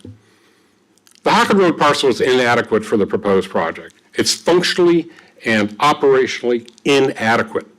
The residential impact, we've already cited that, and the response times, it's a non-issue. So what are we going to do here? Are we going to make the right decision, or are we going to make the wrong decision? With all due respect to the Irish satirist Jonathan Swift, we have a modest proposal for you. The county, which I guess in this situation would be the Brobdingnagians, the county doesn't like site number 1. Us Lilliputians, we don't like site number 3. Neither site's perfect, both sites need infrastructure investment, but you are the stewards of our taxpayer dollars. You've got one chance to get this $9 million project right. It's not like meatloaf. It's not better the second time around. You got to get it right the first time. So our recommendation is you tap the brakes on this thing, reopen the selection process. There is no immediate need for a new fire station. Discuss alternative parcels with West Creek Associates or other landowners in that corridor. And I would beg you to please improve the transparency of this process and perhaps include a couple of us on the committee moving forward. Thanks very much. Thank you, Mr. Eichler.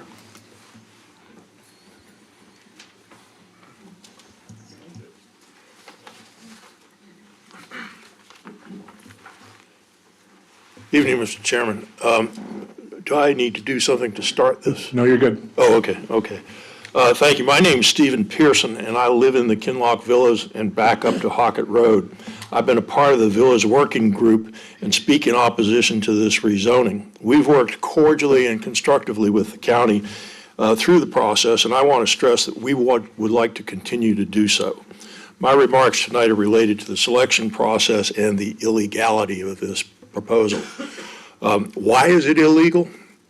Simply put, it's a product of contract zoning, which is a shorthand name for a process in which a local government agrees to amendment to the zoning ordinance that confers a benefit on a property owner in exchange for or as a quid pro quo for some type of benefit from the landowner himself. In this case, the exchange was free land. This was a deal that the county did not have the power to make, and it was void from the beginning. And as a consequence, your deed is void. Should you approve this rezoning, you'll be dealing with this issue one way or another again in the future. So my hope is, and our hope is, that you'll see the benefit of pausing to consider how to correct this fundamental flaw among the others. The free land has also created other distortions in your process as well. It's prevented you, and by you I don't mean the board, I mean the county, and I'll go back and forth with that, but I really mean the county. It's prevented you from considering the best interests of the county's residents and taxpayers in a fair and objective process, with the result that you've considered only potential sites within West Creek, and in addition, only sites owned by West Creek. So no other sites on Hockett Road were ever considered. Potential sites within West Creek were ignored, if not owned by West Creek. So another fundamental flaw. And the irony of this process is that now that you've owned the land, you're rezoning the very same piece that had to be in West Creek in order to remove it from West Creek. And all of the fire department responses from this station to calls for service will leave West Creek in order to re-enter it many times. In doing all this, you've overseen a process with lots of other flaws as well, in addition to the safety issues and the size of the site raised by Tom. You've ignored your own rules for selecting sites for public facilities contained in the comprehensive plan that you've approved. You've conferred a veto power on a private party, which has been used to bring the project much closer to the residential properties that your rules say you should avoid. And as a result, in a real way, we can say that this site was not selected by the county, though you're about to ratify that private choice. The reality is that the choice that you're about to make is the result of a process that's been on autopilot for far too long. Nobody, and I mean nobody, fully understands or has a true understanding of how this choice was made. This should make you profoundly uncomfortable, and it makes me, as a new resident, quite disturbed. The citizens and taxpayers have a right to expect better performance. Mr. Pearson, you can wrap it up, please. 2 sentences? Yes, sir. You can still deliver that performance. Please don't ratify this fundamentally flawed result. Start over. Thank you, Mr. Pearson. Thank you.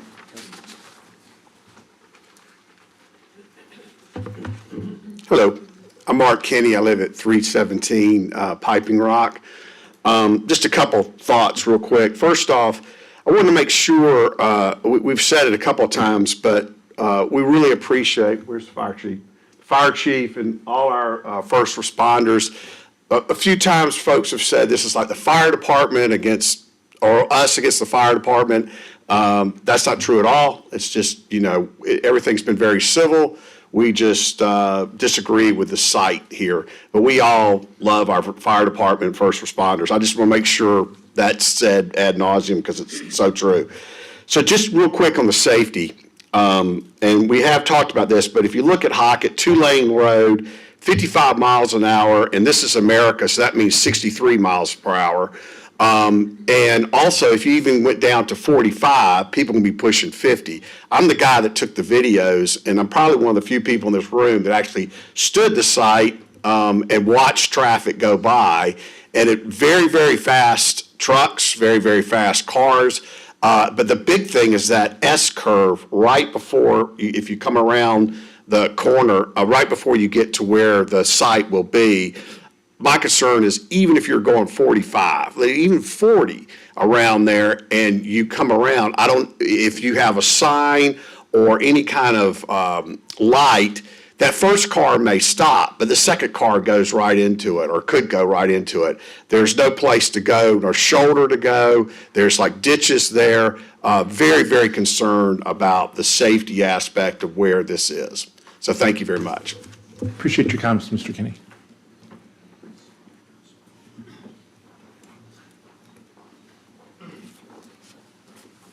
Good evening. Steve Brown, 346 Swinburne Road. Safety. So from a personal experience, about a month ago, I'm riding north on Hockett Road. I had just come from the wonderful post office on Patterson Avenue that I love going to. And I see out of my rearview mirror a EMS vehicle that was going to where it needed to go. But the problem, as we've heard on a few occasions already tonight, there are no shoulders on Hockett. I really had nowhere to go. Traffic was coming toward me going south. It's like, oh boy, what's going to be happening here? Luckily, upon everybody slowing down, the vehicle was able to finally go around me, but it was not a good feeling. So it just emphasizes even more how bad Hockett Road is and how unsafe it is for anything like a fire station to be running EMS calls and other fire department kinds of calls. So the selected site has 5 acres. Roughly 3 acres are needed for 15,000 square feet of building. But 2 acres are pretty much unusable because of wetlands and the usual setbacks on construction. There are no deceleration lanes that we could see on the site plans in either direction. I don't know what's going to be happening with that. Clearly, this site is not large enough for a fire station to expand, and that is a real issue. Now, West Creek. In looking at the website on West Creek, there's 3,500 acres in West Creek. 1,700 acres are still undeveloped.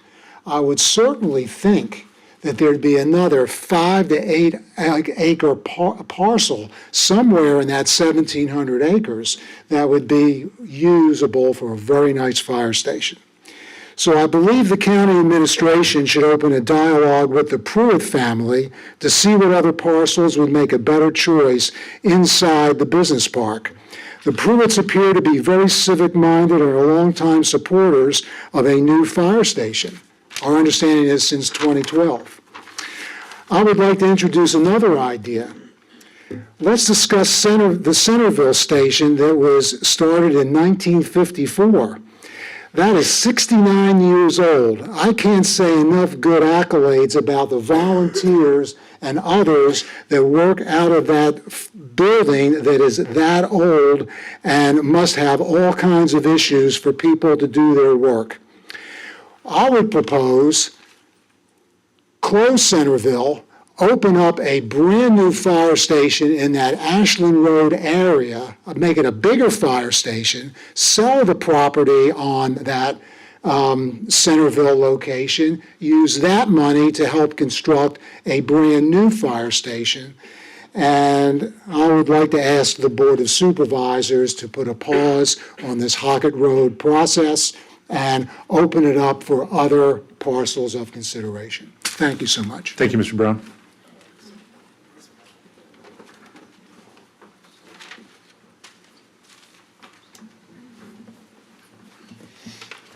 Hello, my name is David Acey. I live at 366 Swinburne Road. First of all, I'd like to give a couple of thanks and shout-outs. One to Vic Carpenter for beginning this process of sharing just a treasure trove of information for us to evaluate, which was, as already reported, somewhat disappointing that we couldn't get all the facts that we really were looking for. As the decisions were made, it was hard to determine how did the Hockett Road site ever come to the forefront, as well as the one on Tuckahoe Parkway East. Those were never really disclosed as to how they came to the forefront.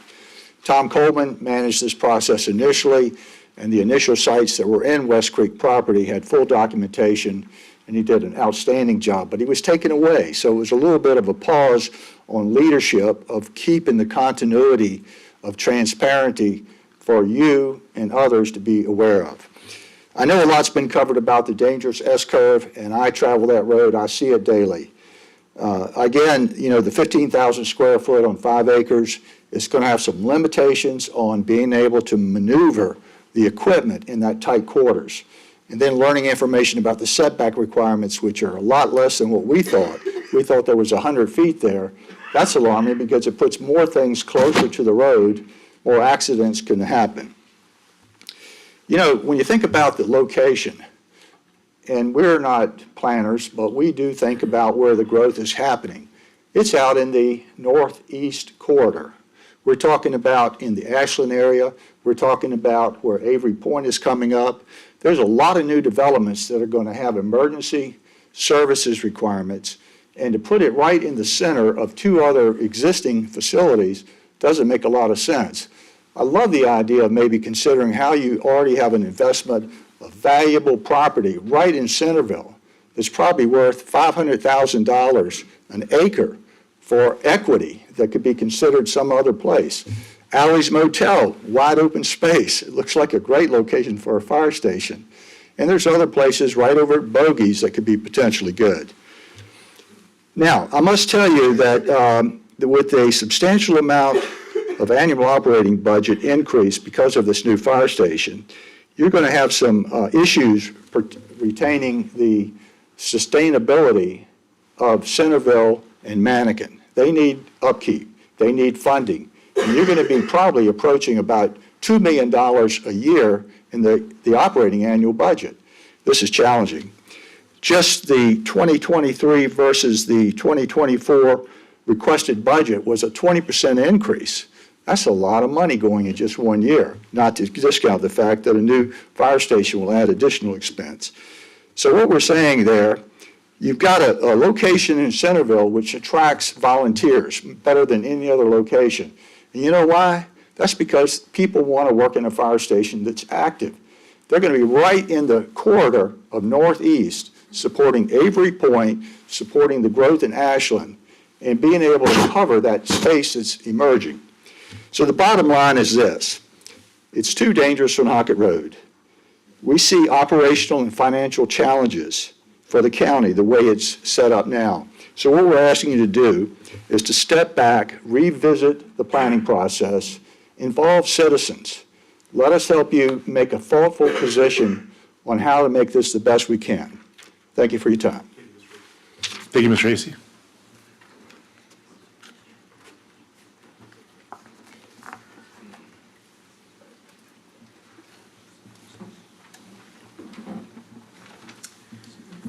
Good evening. My name is Robert Warwick. Address is 367 Swinburne Road in Kinloch Villas. Early in this century, I spent several years as a volunteer ambulance driver for Company 3 in Centerville. Probably because of this, I approached this West Creek Fire Station from a different perspective than the several of my neighbors who've addressed you. In the decade since I drove for Centerville, The east end of the county has seen a substantial increase in population.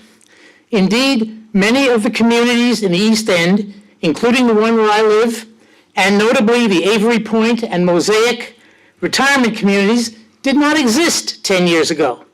Yet the area is served by the same two first due stations that we had at the turn of the century. Of course, things have changed in the intervening years. We now have all stations manned around the clock with full-time career providers. But it's not hard to imagine that both of those stations might be out on calls at the same time, either on separate calls or on multi-unit calls, such as a major accident on 288 or on I-64. When that happens, another incident in the East End may need to be served by a unit from Crozier, from the courthouse area, or even from Haydensville or Fife. Well, I can tell you from experience that when you have to come from one of those areas across the county, it's going to seriously worsen your response time and cut deeply into the golden hour within which we want to get stroke and other seriously ill patients to an emergency room. The third East End station will increase by 50% the chances that when a call comes in from the East End, there will be a nearby unit available to respond. And we need that additional station sooner rather than later. The selected site has been acquired, but even if you approve it tonight, it's going to take months to build and put the new station into operation. If you send this back for another selection, more acquisition, you're just adding unnecessary delay to the needed station. So I'm asking you to approve the requested zoning change this evening. Thank you. Thank you, Mr. Warwick.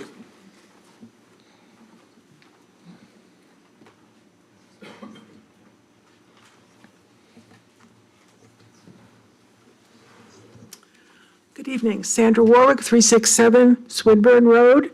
When my husband and I bought our home in July 2020, we knew exactly where the fire station was going to be sited. We chose not to live there because we did not want to live near the by right uses in West Creek, which will not change regardless of what you guys do with this zoning application. And we did not want to live near a large gas transmission line, which runs behind a lot of the number homes. My neighbors made really good comments, and I am so glad that everybody who called an ambulance got a prompt and timely response. I would like to state categorically, right now there are 4 ambulances that serve the 10,000 people who live in District 4 and 5, and the thousands more who come here every day to work. I would like my neighbors to think how long it took them to get here tonight, and if they would like to wait for an ambulance from Company 5, which is about a half mile that way. Another comment I would like to say about the proposal to sell Company 3. The county does not own Company 3, as you well know. That's owned by the Fire Rescue Association. They do not really have the power to sell that. Please make the right choice on this rezoning application for the health, safety, and welfare of all people in Goochland. Thank you. Thank you, Ms. Warwick.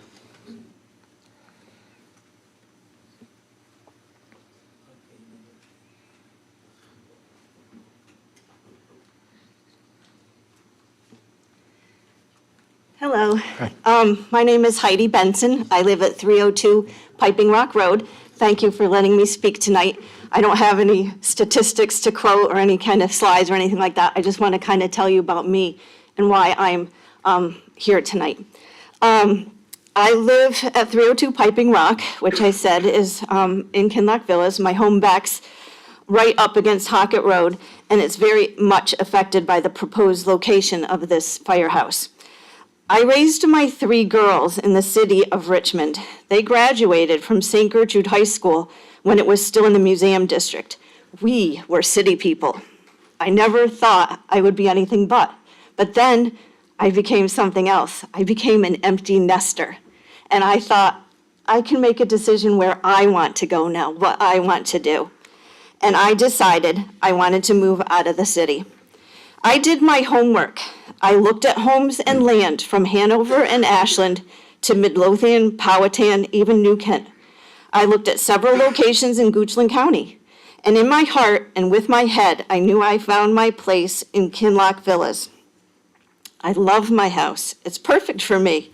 It's green, it's peaceful, there's deer, there's baby rabbits, there's so many cute little things running around out there, and I can see stars at night. After having lived in the city for so many years, to walk outside and see stars just blows my mind. But all this is being threatened by the building of this proposed fire station. I'm not against a fire station. I love a good firehouse. There's a new one on Midlothian Turnpike in, I don't know what the roads are in there, but this firehouse is like the Taj Mahal of firehouses. It's gorgeous. Who wouldn't like it? But I'm against the location of the proposed firehouse on Hockett Road, and here's why. Hockett Road is dangerous. I cross it every day going to and from work. Cars fly along at greater than 55 miles an hour. There's a deep curve to the north that makes it difficult to see oncoming cars until the very last minute. Adding a fire station here will make it more dangerous. One of the reasons we've been told that this site is necessary is to serve the hotels and Avery Point off of Broad Street.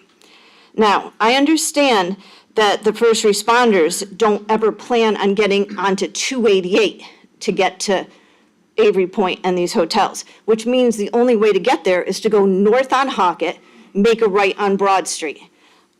I don't know who's been timing it or measuring it, but there's absolutely no way that going north on Hockett Road, right on Broad Street, to get to these locations is faster than going straight down Broad Street from the current fire station. I wasn't a math major, but I do remember the quickest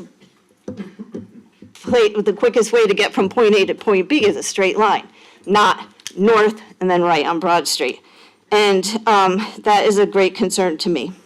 Finally, and maybe most importantly, and this isn't personal, but it's how disappointed I feel.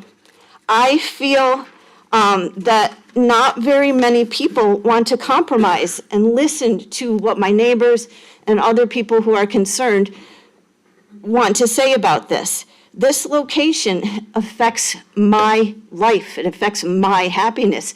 And I'm as much of a constituent of yours and a member of Goochland County as anybody. And I really, really would hope that people could listen, maybe come to a compromise, maybe explore some other options. And I really just implore you to please consider a different location, or at least let's come up with some good compromises so that everybody feels heard and happy and can see the stars. Thank you, Ms. Benson. Thanks.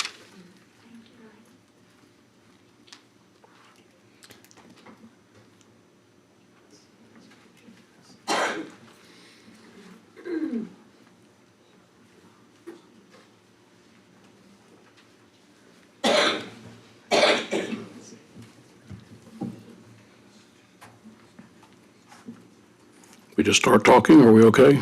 Just let us know your name and your address, please. I'm Dave Johnson. I live at 351 Swinburne Road, my wife and I for a year and a half.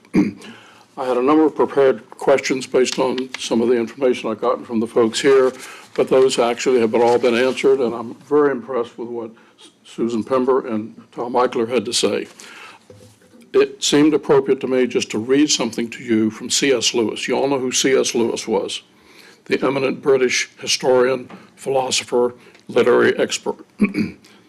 I kept this the other day, and it just seems like it's appropriate to read it to you. He says, "You can't go back and change the beginning, but you can start where you are and change the ending.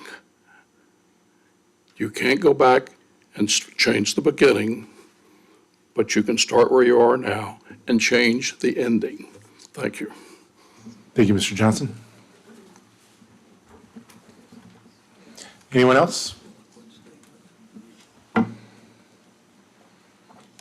Okay, if not, I'm going to close the public hearing. Okay, did the applicant wish to address any concerns that they have heard?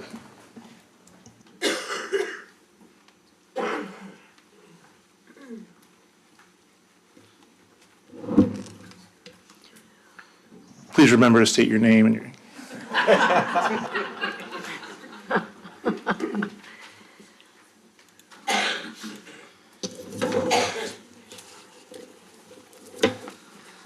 Mr. Chairman, members of the Board of Supervisors, Vic Carpenter, Goochland County Administrator, 2556 Haydensville Fife Road, District 1.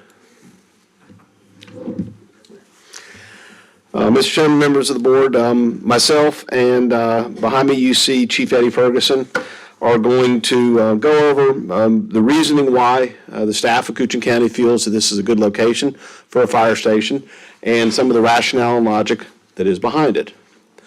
Now, tonight I'm going to ask for your approval for our request for a rezoning of 5 acres of land on Hockett Road where we would like to build a fire station. Goochland County seeks to build a station here to address issues related to growth in the eastern end of the county. For over a decade, Goochland County has discussed building a station here. A new station will optimize 911 response times. A new station would be the first additional service area added since the 1950s and the early 1960s to Goochland County. Building a station here will support the Board of Supervisors' strategic goal of providing high-quality public safety and public services. So why are we asking? Well, I'm going to start by saying it's very important to understand what we're asking for tonight. We're not asking for permission to build a fire station. We are asking for rezoning of the property. So currently, we can build a fire station whether this property is rezoned or not. We have rights, by right, to build a station on this property. So no rezoning is actually needed to build a station. But the property that we have located is located in an existing zoning district, M1, that has proffers that were attached in 1989 when West Creek was developed. And those proffers, though appropriate for a business park, are not appropriate for a county-owned fire station. They include issues of architectural control, financial contributions towards running the business park, and other aspects related to it. So approving this rezoning would simply remove the proffers that are attached to that property. So why are we wanting to put a fire station on this piece of property? Chief Ferguson will review in better detail why we need this station and how it will positively impact the delivery of emergency services in Goochland County. Thank you, Mr. Carpenter. Eddie Ferguson, Fire Rescue Chief. I live at 2556 Mannequin Road, Mannequin Sabbath, Virginia, in Goochland County. So looking at our assessment of how we got to where we are, I want to take you around the county and talk a little bit about our operation through these few slides. Goochland County is served by 6 fire rescue stations presently, and these are the original sites that were brought into operation in the late 1950s and early 1960s. We have Company 1 in Mannequin, we have Company 2 in Crozier, Company 3 in Centerville, 4 in Fife, where George's Tavern, 5 is in the courthouse, and 6 is in Haydensville. Of the original 6 fire station locations, 5 are owned by the Volunteer Association Incorporated, and 1 is owned by the County of Goochland. Company 6 was rebuilt and reopened new in 2017 by the County of Goochland. 4 of the 5 Volunteer Association-owned fire stations were built in the late 50s, and Company 5 was rebuilt in 1983 and opened new here in the courthouse. But honestly, in that era of time, including even in the early 80s, we were a total volunteer organization, and volunteers responded from home. And these fire stations, these 6 fire stations, had community rooms, they had restrooms, an office or 2, and pretty much apparatus bays, but none of them had any type of overnight accommodation. Of course, they had a kitchen because of the fundraising that went along with it. And so all of these fire stations have been repurposed, areas have been repurposed to accommodate 24-hour occupancy. And that is not only by career staff, but it's also by volunteers, because over the course of time, we have seen that almost 50% of our membership live outside the county, volunteer membership. And so they come here and they provide duty shifts, and so they stay usually for overnight accommodations. And then we still have members who respond from home, but that's just kind of the way things changed. In October of 2019, we staffed all 6 fire stations 24/7 with career staff. The inception of the career staff was technically in 2009. Prior to that, we had paid fire chief and some paid leadership in the county. But as far as the folks who are employed by the county, came to be in 2009, that staff the fire stations. These volunteer stations are currently being renovated. I want to certainly give credit where credit's due. Over the years, many of them have been renovated several times. They've been added on to several times. And just recently, we're just finishing up a renovation at Mannequin Company 1 that is absolutely modern and state-of-the-art at the tune of $650,000. And there's another phase that we're looking at down the road. Company 3 in Centerville, yes, was opened in 1954, also added on to in the late 1960s, again in the 1970s to accommodate new rescue vehicles. And we had a major renovation in Company 3 in 1989, the way it appears today. The Volunteer Association Incorporated is looking at renovating the interior of Company 3, hopefully to start that project this summer at the cost of about the same amount that they're spent there at Mannequin Company 1. Company 5 in the courthouse, same situation, looking at renovating, using existing footprint, the community room, to repurpose it so that it is better suited for overnight accommodations of 24-hour staff, both volunteer and career. So the county is looking at adding 2 new fire stations, actually, and that's already been brought to light here tonight. And we looked at that, and that wasn't by happenstance. We looked at the areas that we felt that we needed the coverage. In the 1950s and 1960s, Fire Chief Earl Henley strategically chose these locations around the county, and he is to be applauded and commended for those sites because they continue to serve our county very well in 2023.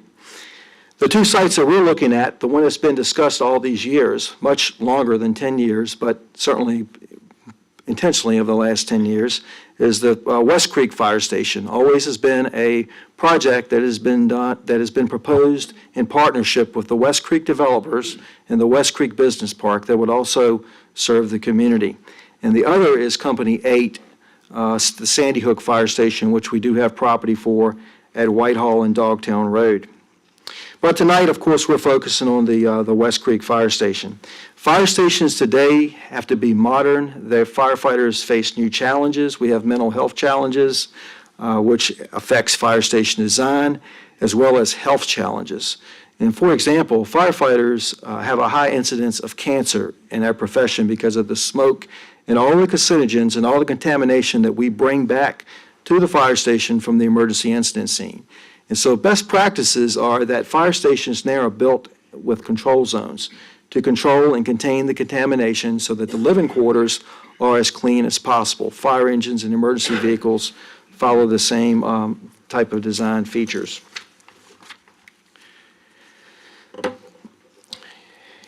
Countywide operations, our call volume is increasing, and particularly increasing in the eastern end of the county.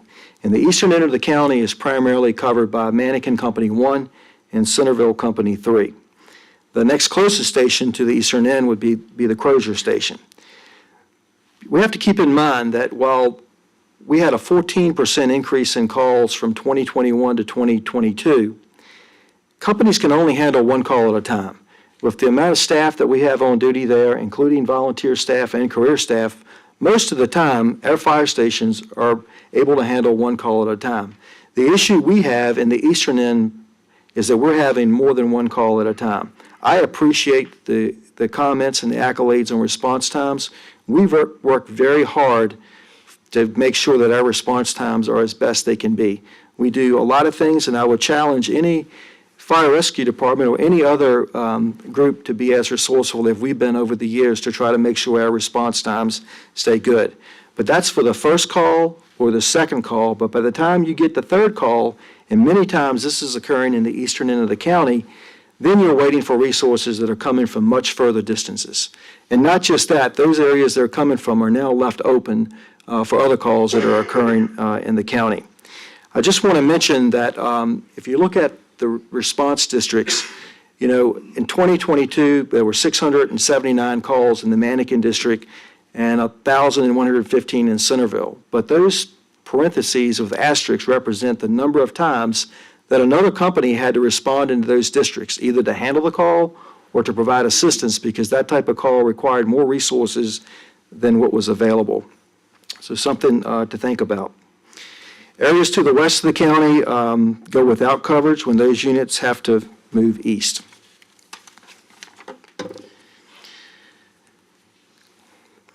So the area is presently served, as I've already stated, by Mannequin Company 1 and Company 3 in Centerville. But we have to understand that this is the designated growth district of the county. This is the Tuckahoe Creek Service District of the county, and it's naturally going to attract the type of growth that we have seen developed in recent years, as well as what's being considered. And that is also includes the Centerville Village and the West Creek Business Park. And there's one other thing that we need to mention, and that's the Patterson Avenue corridor. For years, Patterson Avenue, as long as I can remember, I've lived in the county all my life, has been a full-lane roadway, but it never developed commercially for one reason or another. But there is now a Southern Prime Economic Development study, area study going on Patterson Avenue. And we already see the apartments that are being built, the third set of apartments being built in the West Creek Business Park is right there at Patterson by Greenwood Memorial Gardens. And it's my understanding that the desire and the possibility, the plan in the future is to commercially develop that area around those living units. And I certainly think that we have to keep that in mind as well, as far as the location of this fire station being in the middle between Company 1 and Company 3 to support that. Since 2017, Company 3's calls in Centerville have increased by 55%. That's what we've seen it go to, 1,115 calls the past year. I live in Company 3's service area. Honestly, if I need an ambulance at my house, it's probably going to come from another district because 3 is probably going to be busy. The unit hour utilization time that we look at with Company 3, they're busy very often. So it's just something to be said and be known. Company 1's call in Mannequin has increased by 68%. And they're up to 679 calls in 2022. And overall, in the eastern end of the county, we have seen a 60% increase in call volume. I want to tell you about our staff. We have volunteer members and we have career members. And we have, some days, our staffing, we may have 17 career members if everyone was able to work, but we have sick leave, annual leave, and we'll work all the way down to 12 people. And 12 people isn't a lot to cover the county. And when you look at that, response times certainly has to be taken into account with that as well. Recent development is absolutely impacting fire rescue services in Goochland County. If you look at this, of all of the development that's occurred in the county, I'll just tell you that if you look at the residential units, that adds up to be 3,097 units. Now, that's just counting those projects. That doesn't count small subdivisions that don't make this list, or people splitting up family property, adding homes, and this type of thing. The eastern of the county is rapidly growing. The development that's already built, the processes being built are currently under review. I want to mention Avery Point for a second. Avery Point is a huge development. Avery Point, we have estimated, based on predictive analytics that we use to forecast calls, could increase our call volume by 484 calls a year, just at Avery Point when it's fully built out.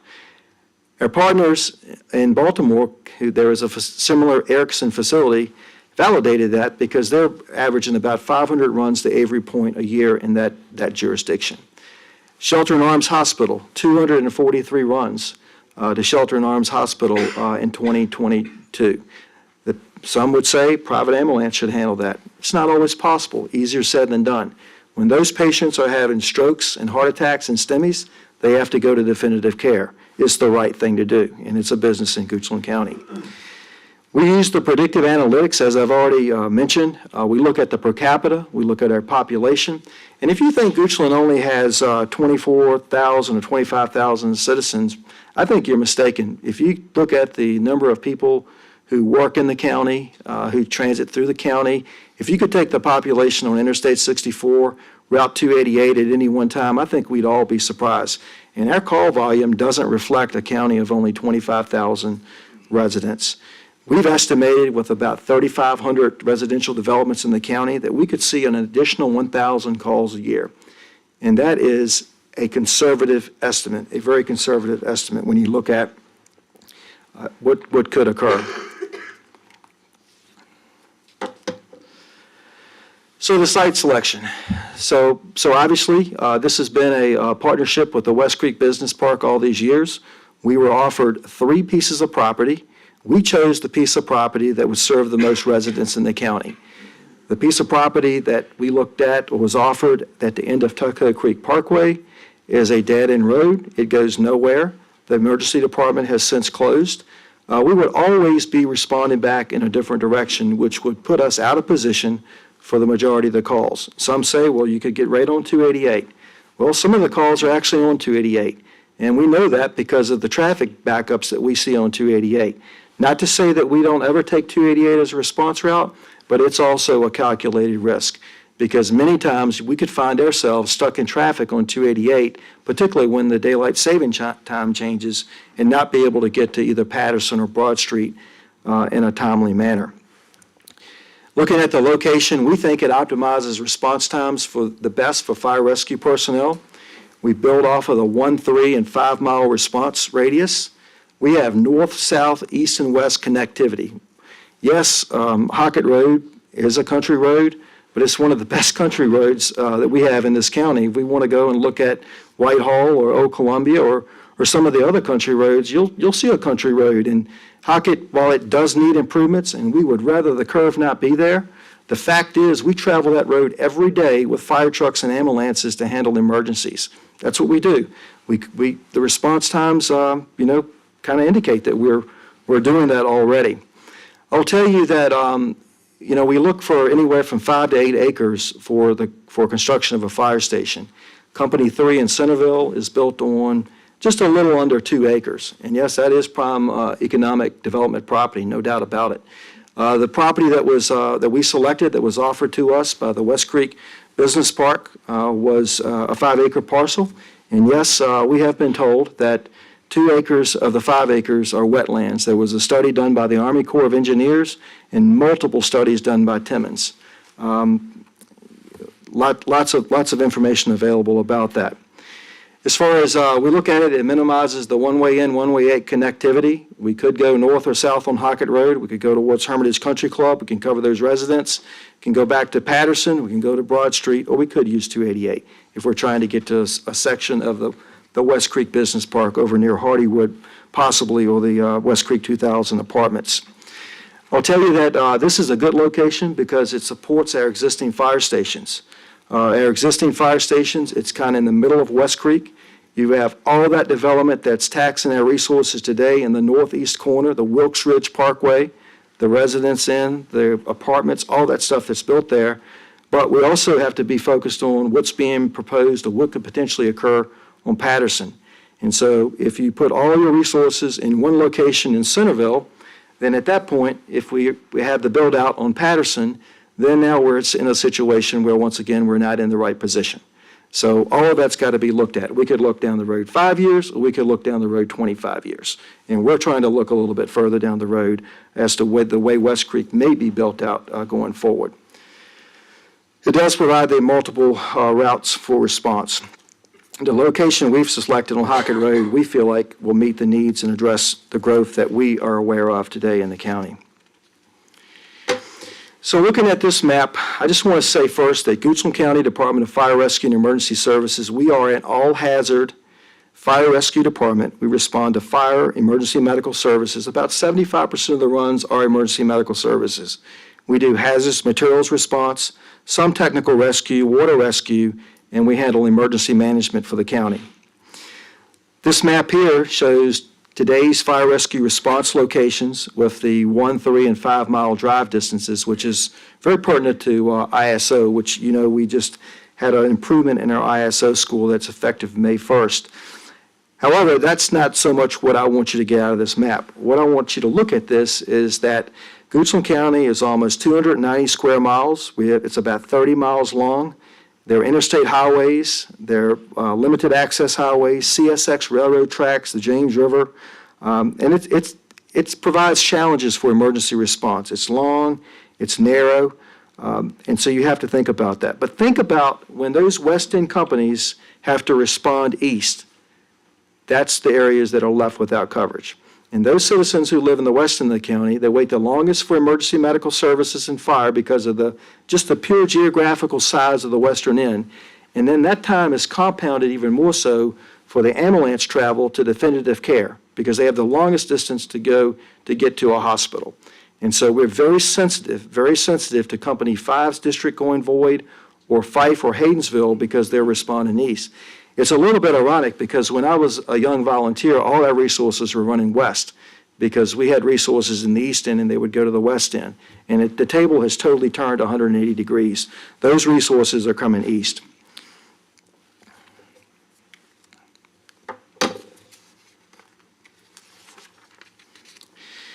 So the West Creek Fire Station, in our opinion, will shore up the coverage in the eastern end of the county. It'll provide direct support for Company 1 and Company 3. It'll allow both of those companies that have volunteer bases to continue to thrive.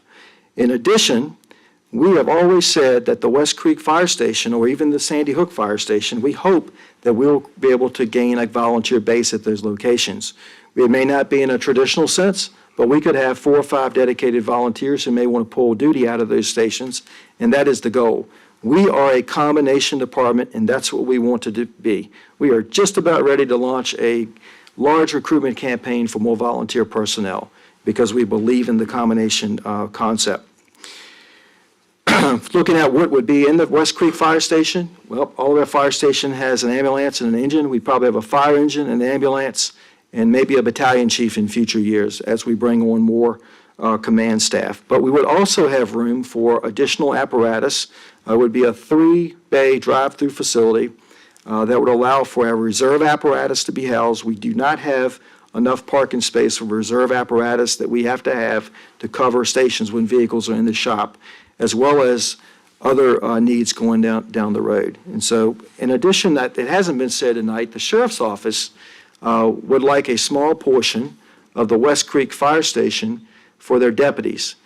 Chef Creasy indicated he'd like to have 2 rooms. One would be an office, and one would be a room for supplies, so that his deputies wouldn't have to travel all the way back to the center of the county to resupply after certain incidents, and possibly the ability to add on to that area in future years. And that's what Sheriff Creasy had indicated and what's been discussed all along. Remember, Company 1 and Company 3 can handle only one incident at a time. That could be a head-on collision, it could be a sick call, it could be a house fire. And so that's the deal. Minutes matter. About 75% of the breakdown of calls are EMS. Minutes matter, but so do response times. A fire can double in size every 30 seconds. Today, you only have 3 to 4 minutes to get out of a burning house, and that's because of the way our homes are built and constructed today, the synthetics that we furnish our homes with. You have 3 to 4 minutes to get out today compared to almost 17 minutes 30 years ago.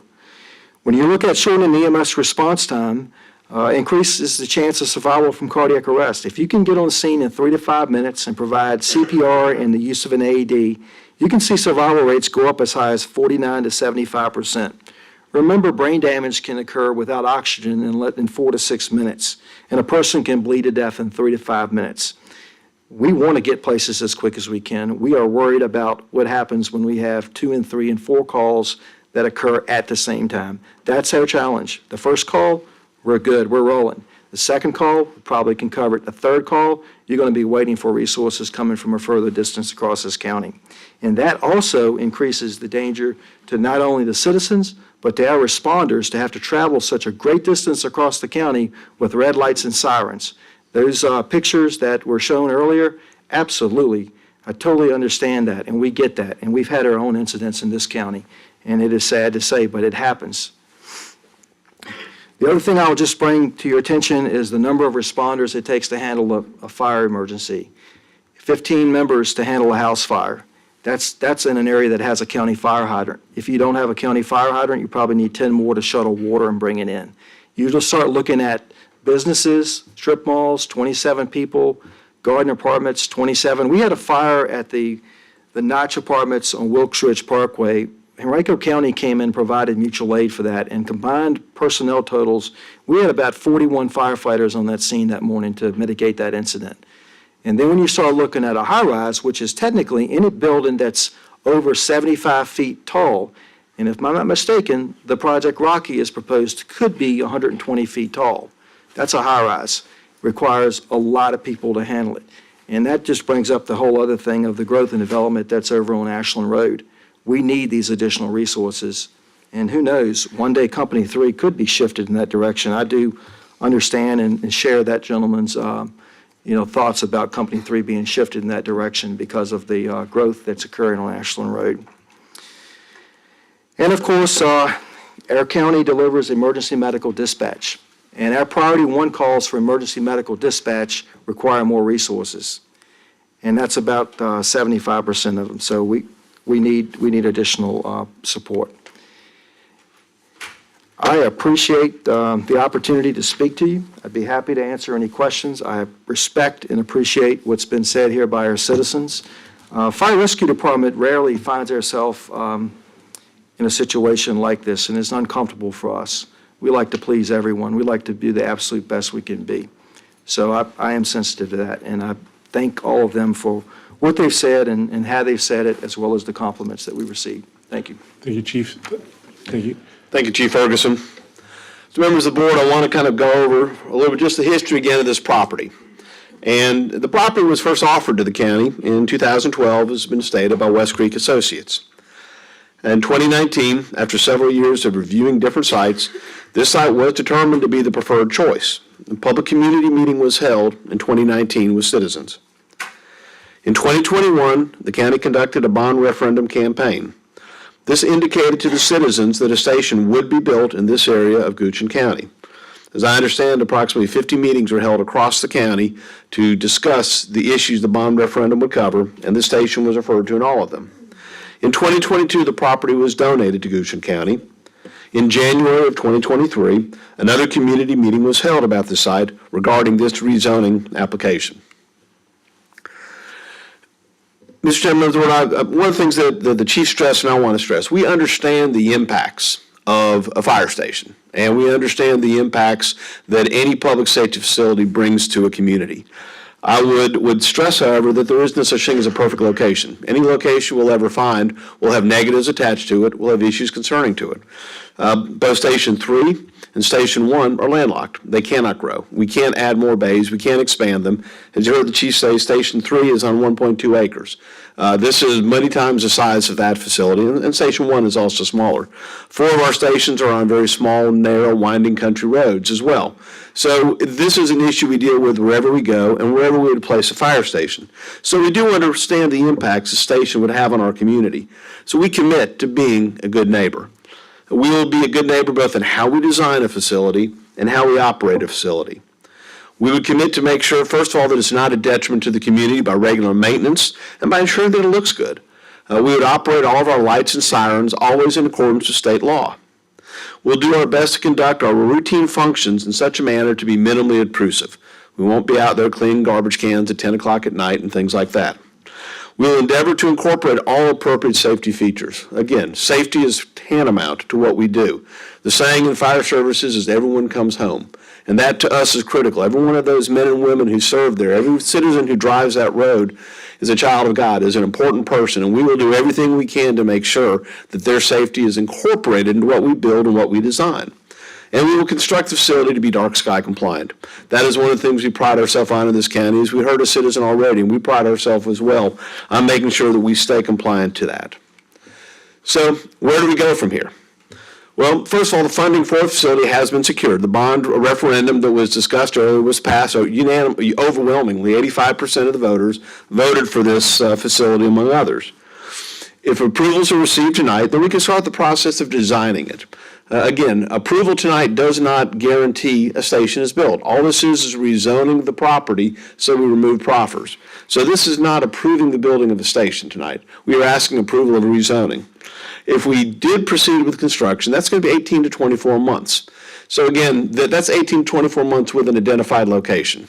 In the event that this is not an identified location, then we add the amount of time necessary to find a new location onto that process. So we're now looking 2 to 3 years in the future before such a facility is built. This has been a long process. But as was stated earlier, this is consistent with the county's 2035 comprehensive plan. It is consistent with the public facilities plan that was adopted by the board in 2018. And again, it's consistent with what we told the public we were going to do when we put it in front of them in 2021. So what is being asked tonight? We're asking that these 5 acres be rezoned in order to remove the business park proffers. The county will commit, we will proffer to strictly limit the use of this facility, of this property only to a fire station or government use, and prohibit all other uses that currently could be built on that property if we were not there. We'll provide conceptual plans that will show how the property will be developed. And again, we'll ensure that services such as garbage and refuse are attractive and compatible with the neighborhood and the thing as well, the building as well as we build. So in closing, Goochland County needs a facility. The chief made the reasons why we need a facility. We can't expand Station 1. We can't expand Station 3. Though I understand the thought that the county is growing at 1% to 2% a year, but in census terms, that's fast growth. That's on an annual, on a decade basis, that's about 20% growth to this county. But more importantly, as the chief alluded to, we have about 15,000 people a day that come to work in our West Creek Business Park. I've met with the largest employers there in the last month, Capital One, CarMax, and but anyway, thank you. Thank you. Performance Food Groups. All 3 of them have committed that they are not downsizing their facilities. In fact, they're closing facilities in Richmond and moving to these campuses here. And though they may not have all 15,000 coming in every day of the week, they're coming in 3 to 5 days a week, bringing back to our community, and they want to go back to 5 days a week if they can. Again, if you've been to the campus facility of, for example, Capital One, it's a very large campus, very large buildings.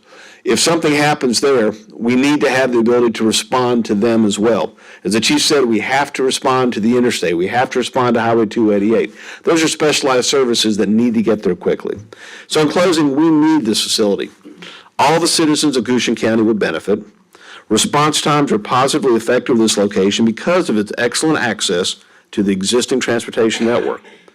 We will be the same good neighbor that we have been at 6 other locations for 70 years. And we will continue to implement the comp plan and the public facilities plan that Goochland County has approved and adopted. Mr. Chairman, members of the board, I ask for your consideration of this tonight, and we're available for any questions that you may have. Thank you, Mr. Carpenter. Board, we've been at this for an hour and a half. Do we need a break, or do you want to go right into questions? Okay, break.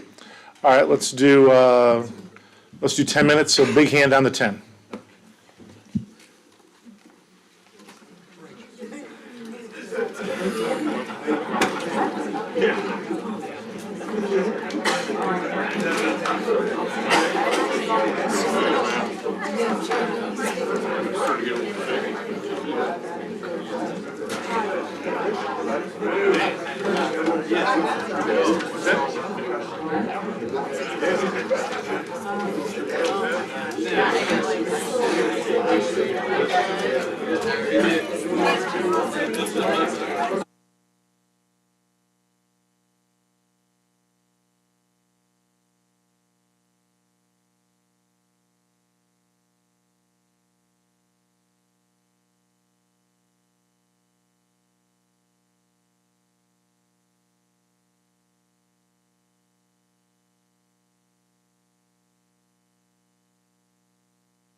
All right, folks, if we can come back to order.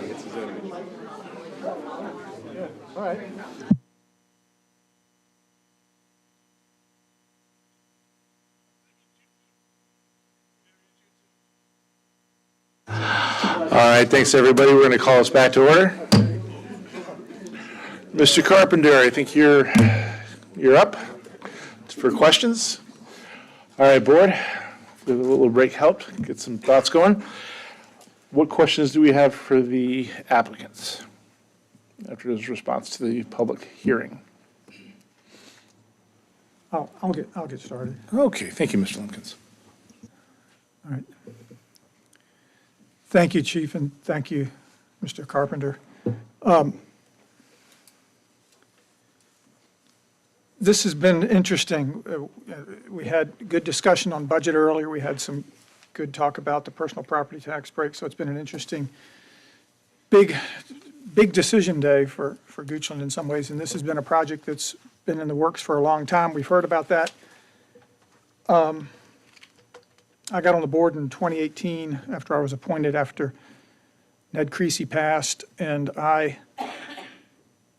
this started reference to the 2012 letter that's been made reference to earlier, and I think it goes back further than that. And Chief, you talked about Chief Henley looking at the area where fire stations would be located. So I know planning, you all are always planning and responding to data and facts. And I'll say I'm kicking myself, and I want to thank the folks in the Kinloch community for inviting me to come out and see the location. I was surprised.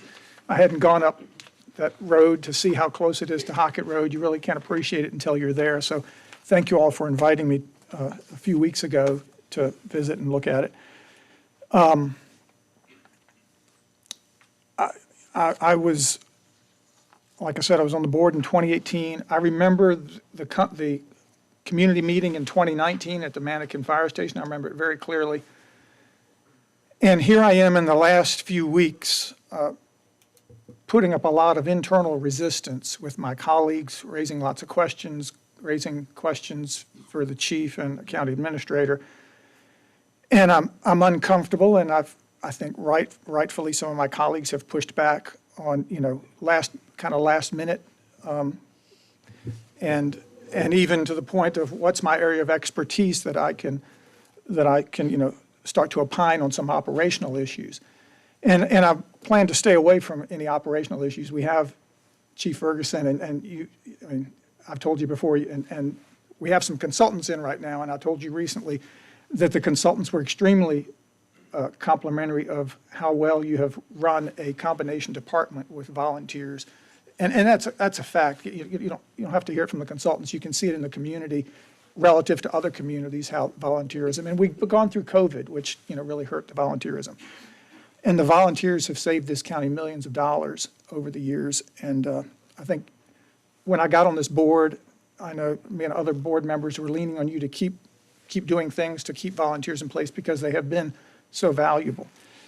But your presentation did cause me to have to at least respond to a few things operationally, but I'm very aware I want to stay in my lane as a Board of Supervisors member, but I think I would make the argument that what I'm talking about is in my lane because we're talking about spending citizens' money, and we're talking about putting a fire station in a place that I think a lot of my questions and concerns come from common sense, are rooted in common sense. But I do respect what you do. I appreciate what you do, and I say the same to all the staff. So I hope anything I say and what I say is not interpreted as anything other than me joining you all in trying to get to the best place that we can get on this question. Jumping around a little bit, I'll say, Mr. Carpenter, you said a couple of times in your presentation that you're simply removing proffers and the architectural controls. And I hear that, but I don't entirely agree with that, and that's the reason, or I don't think that's a complete statement is a better way to put it. Because if we approve this tonight, the county, like any other applicant, has put forth a conceptual plan that says the property shall be developed in general conformance with the exhibit. And that exhibit is what we've had up on the screen earlier. and it shows that little north corner of a 24-acre parcel. And I know I asked Ms. Onitis how far is the front of that building in this diagram from Hockett Road. I didn't get an answer to that yet, but I believe it's not much more than 100 feet. And Chief, you told me when I started getting engaged, again, because of the Kinlock folks, I really kicked in my engagement on this.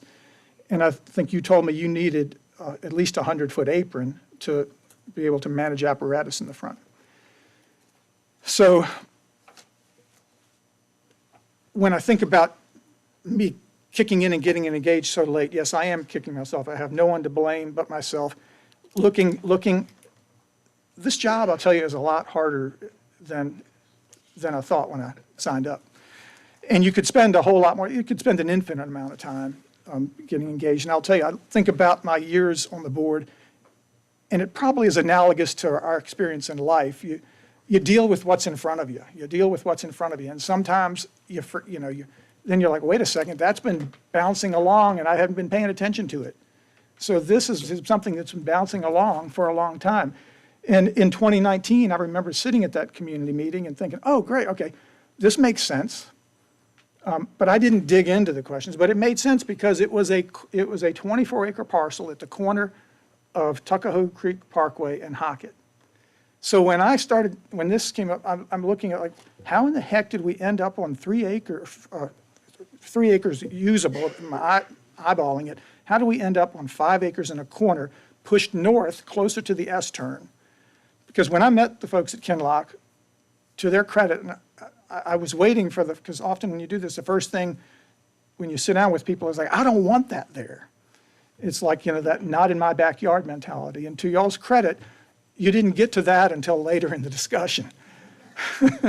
But you talked about safety, and you made safety the concern. And that, of course, I caught that because I was starting, right before I met you and then meeting you, I was starting to realize, how did this happen? I was there in 2019, and I thought we were talking about a parcel. I didn't assume it was going to be anywhere in particular, but I thought we had a lot of room and that we would work this out. This, I'm concerned, is not going to work for a variety of reasons. But I even thought earlier in over the weekend that maybe I can get to yes on this, knowing, like you said, Mr. Carpenter, that there's a lot of work ahead. There's going to be a lot of work on safety and a lot of work on design. But the engineers are going to have to do some magic to work with this. And I think one of the presenters talked about, and you all told me in a second meeting, that the neighboring landowners have said no to the ask for more land. And when I was told that, I kind of cringed because I said, oh, that perhaps came from me, because a couple of weeks ago, when I met with Chief Ferguson and we looked at some of this history in the diagrams right before I met for about 45 minutes with the consultants that are doing our master plan, I came away from that, it's like, this isn't going to work. We need more land. We need to push this. If we end up having to do this, we need more land, and we need to push this to the south and get some more depth. And I think there was, of course, I think that's common sense, it would work. So I don't know who asked the landowners and what was asked, gift us land, we want to buy some land, I don't know. But I still think my bottom line is I'm a no to this, but if we can get the land and make this safer, more functional, protect us from Hockett Road ever widening. I heard what the transportation or planning folks told us that the long-term plan is. But when you start talking about Speda to the south and the growth to the north and West Creek growth to the east, I don't know that Hockett Road is, maybe in my lifetime it'll suffice as a 2-lane road, but I could see it needing to be more, and I could see any widening is going to have to go to the east. It's going to just have to go to the east, the widening of Hockett Road, if it comes to that. But right now, we're right at the limit, and we like to keep facilities for 70 years around here. So I don't think we're not thinking ahead on if we go with this. Another thing that I'll express some concern. I've got the slide deck from the November 2019 meeting that I was there. I did not make the January community meeting. And this slide deck talks about series of things, but it says parcel is approximately 24 acres. County would need only 5-8 acres of the parcel. That was 2019. Here, the slide deck from the January 2023, proposed West Creek Fire Station. Parcel is approximately 24 acres. County would acquire and utilize 5 to 8 acres. It says it 2 places on this slide deck. This is after we already have the 5 acres deeded to us. So I'm a little grumpy about that. That shouldn't have been presented to the public that way. Now, it could have been, I wasn't at the meeting, it could have been clarified to folks that like, hey, I know this slide says X, but, we have 5 acres. I don't know if that was said at that meeting, but I just picked up on that preparing for my remarks over the weekend. And that, I think, is kind of at the root of my frustration, and it's part of what's at the root of what I've heard from the citizens is the lack of communication. And that's a really unfortunate miss there. But again, if the meeting, I wasn't there, and I wish now in hindsight I had figured out how to get to that January meeting. But, Chief, you need resources. That's clear. But we're operating in a finite resource world. That's just a fact. And I just a sidebar, I see Sheriff Creasy in the back there, and I kind of smile when you said the sheriff wants space in the new firehouse. I'm like, the sheriff wants space anywhere he can get it. We're looking at some other places, and right away when he hears we're looking, John, I need some space. So he and his deputies need some space in the east end, and I know we're going to get it because we need a fire station in the east. And I could make the argument we need 2 to 3 fire stations in the county. We need them. And that's the other piece. When I did the tour a year ago, it was similar to when I got on the school board in 2012, and we toured one of the schools. And I was so glad when Susan and Ken came with us on that first tour back in 2012 when I was on the school board and they were new on the Board of Supervisors. And all of us had that sentiment, we need a new school here at Goochland Elementary. And here we are just breaking ground on that the other day. So it takes a while sometimes.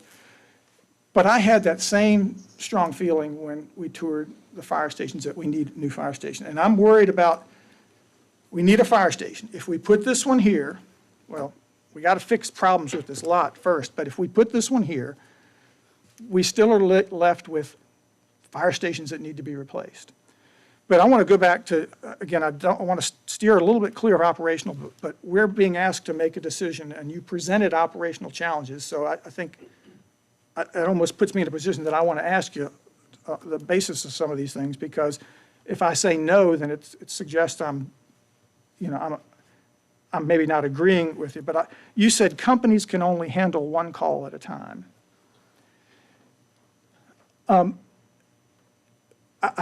Common sense tells me that there's more than a solution, build a new fire station to address that. I mean, and I listen to the radio, thank you, and my daughter has done volunteer work before she headed to San Diego.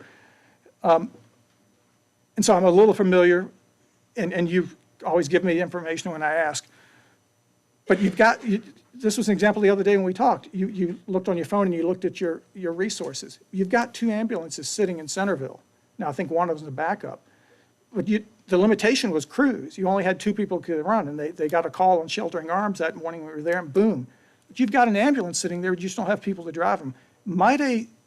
To address the resource need, is it a new fire station? Or can we also start to address your concerns by staffing up? Yeah, there you go. I'm sorry, Mr. Lumpkins. First of all, I'll just back up and say that I'd invite you into the operational world any day of the week because you do know, and you're a former law enforcement officer, and you certainly have a daughter who's in fire rescue, and you've been one of our staunch supporters in fire rescue, so we're welcome to have the discussion. Whether you add a new fire station or not, I want to make it clear that the 6 fire stations that we have today need more staffing. The goal is to have 5 people, 5 career firefighter, EMTs, some being paramedics, working a day in all those 6 fire stations, 3 assigned to the fire engine and 2 assigned to the ambulance. Because the bottom line is what we do now is we refer to it as cross-staffing or drop staffing. Those two people that may be there, sometimes there's three, will actually shift from one vehicle to the next, which also impacts response times when you have to move your gear and your equipment from one vehicle to the next. So I don't want anybody to get from the request for more brick and mortar and another fire station, the idea that the 6 fire stations we have now, everyone needs to understand that they are not staffed adequately. Okay, we need more staffing in those stations to handle the calls that we're going to. To your point about the ambulances, we have a fleet of 10 ambulances. We've worked down to 9 now because of the age of our fleet and high mileage, but over the course of getting new ambulances, and we have one on order, we're going to get back up to 10. And so companies, ideally, company 1, 3, 5, and 6 would have that second ambulance in the station. And if there was staffing there, or if it was volunteer resources there, then we would run it. But most often, volunteer resources are staffing fire engines. Very few volunteers actually are riding the ambulances. The ones that we do have who ride the ambulance do a great job. Their skill sets are just phenomenal. But the reality of it is that the career staff is handling 90-some% of the ambulance work in the county. All types of workforce go to emergency medical services calls on fire engines and so forth. So yes, we do need more staffing at those stations, and yes, that would have provided relief yesterday morning when we talked, when we had about the 3rd or 4th incident down on Wilkes Ridge Parkway. But the age of the facilities, the square footage is square footage, and that's the way it is. And we cannot accommodate the numbers of people in the existing Mannequin facility or the existing Centerville facility to be able to handle that. And if you double up resources in those buildings, particularly career resources, then I think it could, I would be, as a fire chief and as a former volunteer, I would be a little sensitive to that from the standpoint. Now I've got double staffing for 2 fire engines and 2 ambulances coming out of one house from the same location. Now volunteer members may feel like that their services aren't necessarily needed. So, but we do need career staffing to staff at least 1 fire engine and 1 ambulance at every station we have, in addition to the request for the West Creek Fire Station and Sandy Hook. Well, again, I started the whole premise with there's limited resources, so yeah, I mean, if we could staff up and. Right. So let me ask, so, I think it was might have been Mr. Acey, if I'm remembering correctly, but the association, Ms. Warwick popped up and said the association doesn't have the authority to sell Company 3. Do you know, if you know the answer, is that true, or is that accurate? So I think maybe not putting words in her mouth, because Ms. Warwick is a former volunteer and knows the ins and outs of the work and operation as well as any of us do. I think what she probably meant to say was that the county can't sell Company 3, but the association does, absolutely. But if we could work with the association. Well, the president has already been set for that. We did that at Company 6. We worked with the association at Company 6. The county built the next fire station, and Company 6 sold the association sold the existing property and spread that money over a renovation that occurred at Company 4 and 5. So that president has been set. Have you explored with the leadership about the plans for Company 3, and is it too late, or is it an option to explore selling that and having them contribute to acquisition of a facility that would be, from everything I'm hearing, closer to where the call volume currently resides? Chief, before I answer that, I'm sorry, Mr. Lumpkins, I just want to kind of make sure we're sort of staying on track. And I appreciate your time, honestly, but we've had this for about 20 minutes now. I think we need to think about the question that's in front of us. Our question tonight isn't to solve all of Chief's problems and how he's staffing and what stations he's redoing and this and that. It's, hey, we have this land. Can we rezone it now? We don't have to do anything with it. So we have a study that's coming back in a couple months. The next action for this isn't this, we do this and then Mr. Carpenter's going to the street with bids. It's okay, let's go in the next process, but let's take care of this paperwork piece of it now, so that, I mean, we've already we've invested months of staff time and resources that, we could wind back up in the same place. So rather than sort of try to solve all the problems tonight, we have a very specific question in front of us. So your opening comment, Mr. Lumpkins, that this is a big decision day, I don't see it that. I see it for the taxes. That was a big decision day. For this, I don't think it is. I think this is, for me, and I'm happy to be wrong, but to me, this is just clearing up paperwork to where, yes, we have to answer all these questions, the big question is this site workable? That we're not going to solve tonight. All right, well, I'll wind it up then. Well, I don't want to say. I would just refer you to C.S. Lewis. Well, right, and we can't change the beginning, and here's where we are now. Right, and so we're going forward from here, and that's what I'm concerned about. We approve this, the county is agreeing to build this per the conceptual plan. Is that an accurate statement, Mr. Carpenter? What we do tonight in rezoning it will not change the fact of whether or not the county would design or build it. That would still be ultimate decision the board would make. If, as we would look at designing a station, again, that's a process you go through that we would go through anywhere. Designing it would still come back to the board. The citizens would have input, the board would have input in accepting the design. If that happens, then it would then go to the street, the bids would come in, the board would again have opportunities to review the bids and consider whether or not it was what they wanted to do. So there are at least 2 decision points, if not 3, that the board would still make while staff work to try to come up with some kind of a design. Or should the board say, do something else, then the staff would do. Again, obviously, the staff always does what the board wishes us to do. But approving rezoning tonight is not, it's like a statement I've used elsewhere. It's not the beginning of the end, it's just the end of the beginning. Well, I've never been on the POD side, but I know when applicants, I look, sitting up here, when I look at folks talking about the conceptual plan, I expect them to follow it. Now, I understand, I see right here, exact locations, footprints, configuration, size, and details of the buildings, et cetera. And I know we still have to approve money, et cetera. So I know there are opportunities. And I did think about coming tonight saying, oh, this isn't a big point. We'll just let it go. But, well, I don't want to deter any of your thoughts either. I'm going to vote.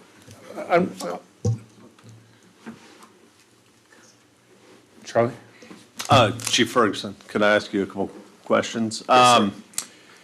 If we were to, I hate to say the word sprinkle, but if we were to go, okay, Station 1 gets $2 million, Station 3 gets $2 million, and then we had money, because there's no way I'm ever going to support us not, appreciating the entire county and every station. But, focusing on these East End assets, is that something that you would ever support, or is it something that? Mr. Waters, can I clarify your question? Are you asking if we would spend that money with bond referendum money, or just in general? It would still be CapEx. It would be new CapEx. Okay, just because it's my understanding. New CapEx to enhance the facilities already in place. But not from the bond referendum? Because the bond referendum is to build the station. It is only new build. Yes. No, okay.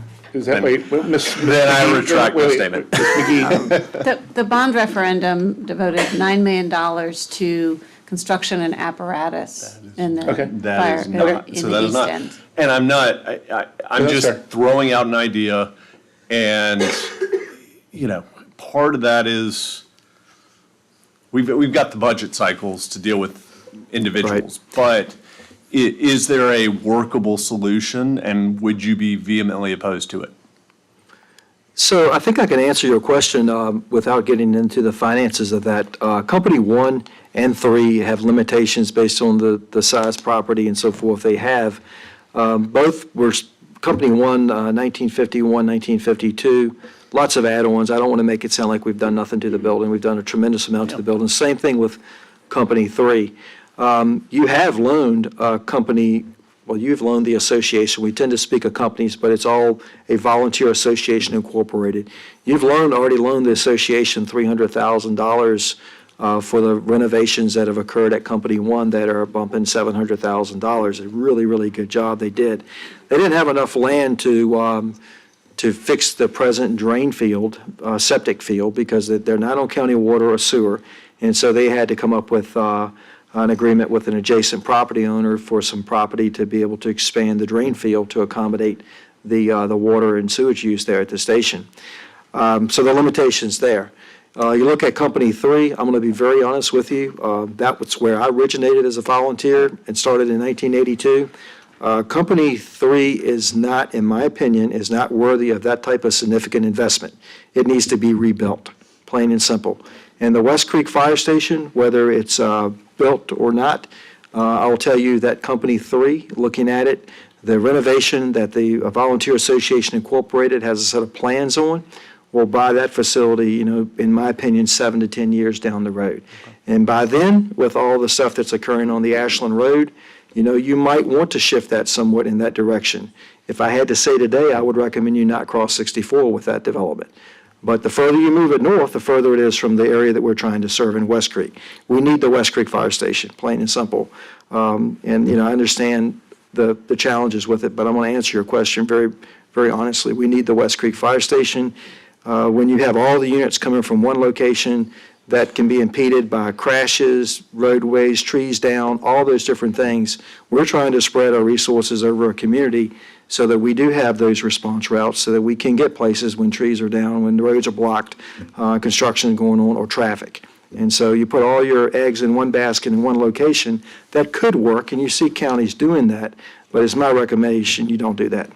Okay, thank you. And I just want to add, this is just a zoning vote. Right. And I have never seen an organization do more with less. And I mean, that is from seeing every single asset that we put into our volunteer and, fire and rescue. I wish government took care of financial resources the way that our fire and rescue and our sheriff's office did on a regular basis. So I just have to make that public comment. Thank you, Mr. Waters. Board, any other questions, comments? Mr. Peterson. There's been a lot of discussion tonight about the challenges that our folks face, and I can't say enough good things about our professionals and the way they respond, the way they behave in a professional manner for all of our first responders.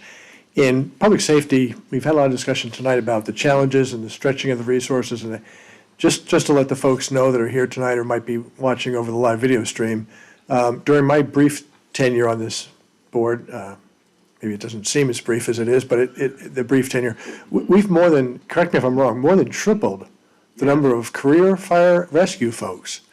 We built Company 6 out of pay-as-you-go cash from the county.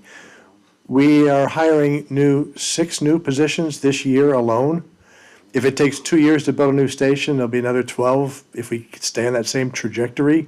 My point with all this is we've been on a trajectory of adding significant resources every year in terms of career firefighters, career rescue personnel, building new stations, and I don't see any reason why we could not continue on that trajectory to continue to improve the response times and the coverage areas and what they do on a daily basis, because we do hold them accountable for the public safety of this county. And if we're going to hold them accountable, we need to provide the resources that they feel they need to do that. So that's all I have, Mr. Kidder. Thank you. Thank you, Mr. Peterson. Any other comments? Okay. Ready for a motion?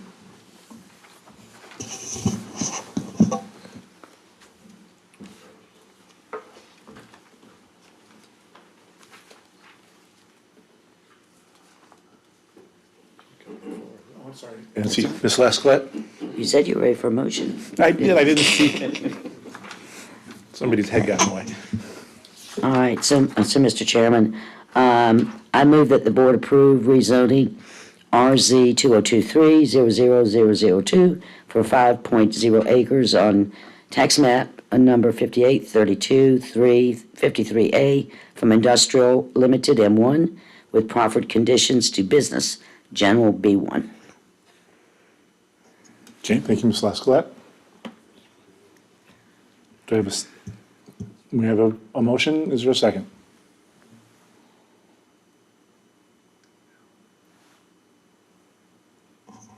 I'll second the motion. Okay, Mr. Peterson, thank you. We have a motion and a second. Board, further discussion? Briefly, I'm going to vote no. I'm going to vote no, but because I think this thing's going to have to come back to us anyway. because I think this needs to be configured enough in a way that it's going to be substantially different from the conceptual plan. So I would agree to defer it. I've heard the chief, I've heard everybody, we need a fire station there, but this isn't going to work at the current configuration and the current limitation of the size. We started out 5 to 8 acres, that was advertised as recently as January, and we have what looks to me like about 3 usable acres at the bottom of a dangerous S-curve. We can fix it, but the fix is going to require enough changes that this needs to come back in a different format. At that point, I would vote for it, but the current motion, I'm going to vote against it. Ms. Lasclette? I would just say this is a rezoning. This is going to come back to us anyway, regardless of whether you vote yes or no. We still have to take a look at it. And I know when we built the Haydensville station, that is on a larger piece of property, but probably, and I don't know if Chief can answer this, I imagine that's usable acreage is probably about 3 acres, right across the street from a lot of residences on both sides of it, on very narrow roads, at a triangle intersection. But that has to do with the design of this and all that. The rezoning, I support it. Thank you. Mr. Peterson? Yes, Mr. Chair, thank you. A couple of hallmarks of this board. One has been transparency, and this has probably been one of the most transparent transactions we've done. 50 or 60 public meetings. I don't know when the last time we did that many public meetings, and thank you for all those that participated in that. But coming out of that, another hallmark is citizen engagement, because we want to listen to the citizens, and they tell us what we do, and we do it, because we're their elected representatives. And when they went to in this case, we got very specific feedback in that they went to the polls and pulled a lever. It wasn't just anecdotal or emotional, and when overwhelmingly 85% of the citizens of this county, knowing full well where the location was, told us this is what we want. The last one is public safety is job one, and I tend to defer to the public safety experts. I don't have my black belt in public safety, but when my public safety leadership tells me they need something, I listen to that as well. So for me, if you distill all this down, it comes to the overwhelming majority of the citizens of this county have asked for this, the public safety officials have asked for this, and the idea of turning a deaf ear to those folks just strikes me as a little different. So that's all I have, Mr. Chair. Thanks. Mr. Waters? I do concur with Mr. Peterson in that I think that we've got multiple shots at this again. We are far from a committed fire station, and this is something that, it's 5 acres, it's being rezoned, there were by right issues, correct, Ms. McGee? And so we will keep just a laser focus on this as a board over the next several months, and with the fire and rescue crew. And this is not the end of this discussion. So tonight, let's focus on the here and now, and that is a rezoning issue. Thank you, Mr. Waters. I'm going to break a rule of asking a question I actually don't know the answer to. So one of the things that I want to make sure is that this is not the big decision. And while I'm kind of apprehensive about asking this, there are proffers with this zoning, that we are limiting the use of this land. If, for say, we get into design, and Mr. Lumpkins is correct, that this can't be used for this specific, are we locked, what would be the process to uncouple that to be able to sell the land or do something different?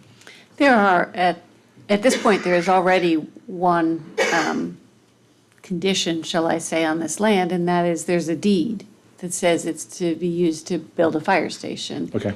And there is an addition, a proffer in front of the case today, which could be changed with a rezoning, with a proffer amendment. Come back for public consideration and a vote by this board to change, as many of our cases do. So we're not locking ourselves any more than we already are? That's correct. That was the right answer.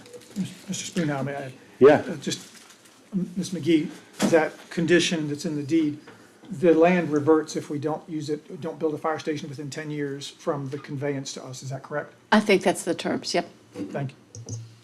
Okay. All right, board, any further discussion? Seeing none, I'll ask Mr. Carpenter to do the roll call vote. Ms. Lascolette? Yes. Mr. Peterson? Yes. Mr. Vaughters? Yes. Mr. Lumpkins? No. Mr. Spoonhour? Yes.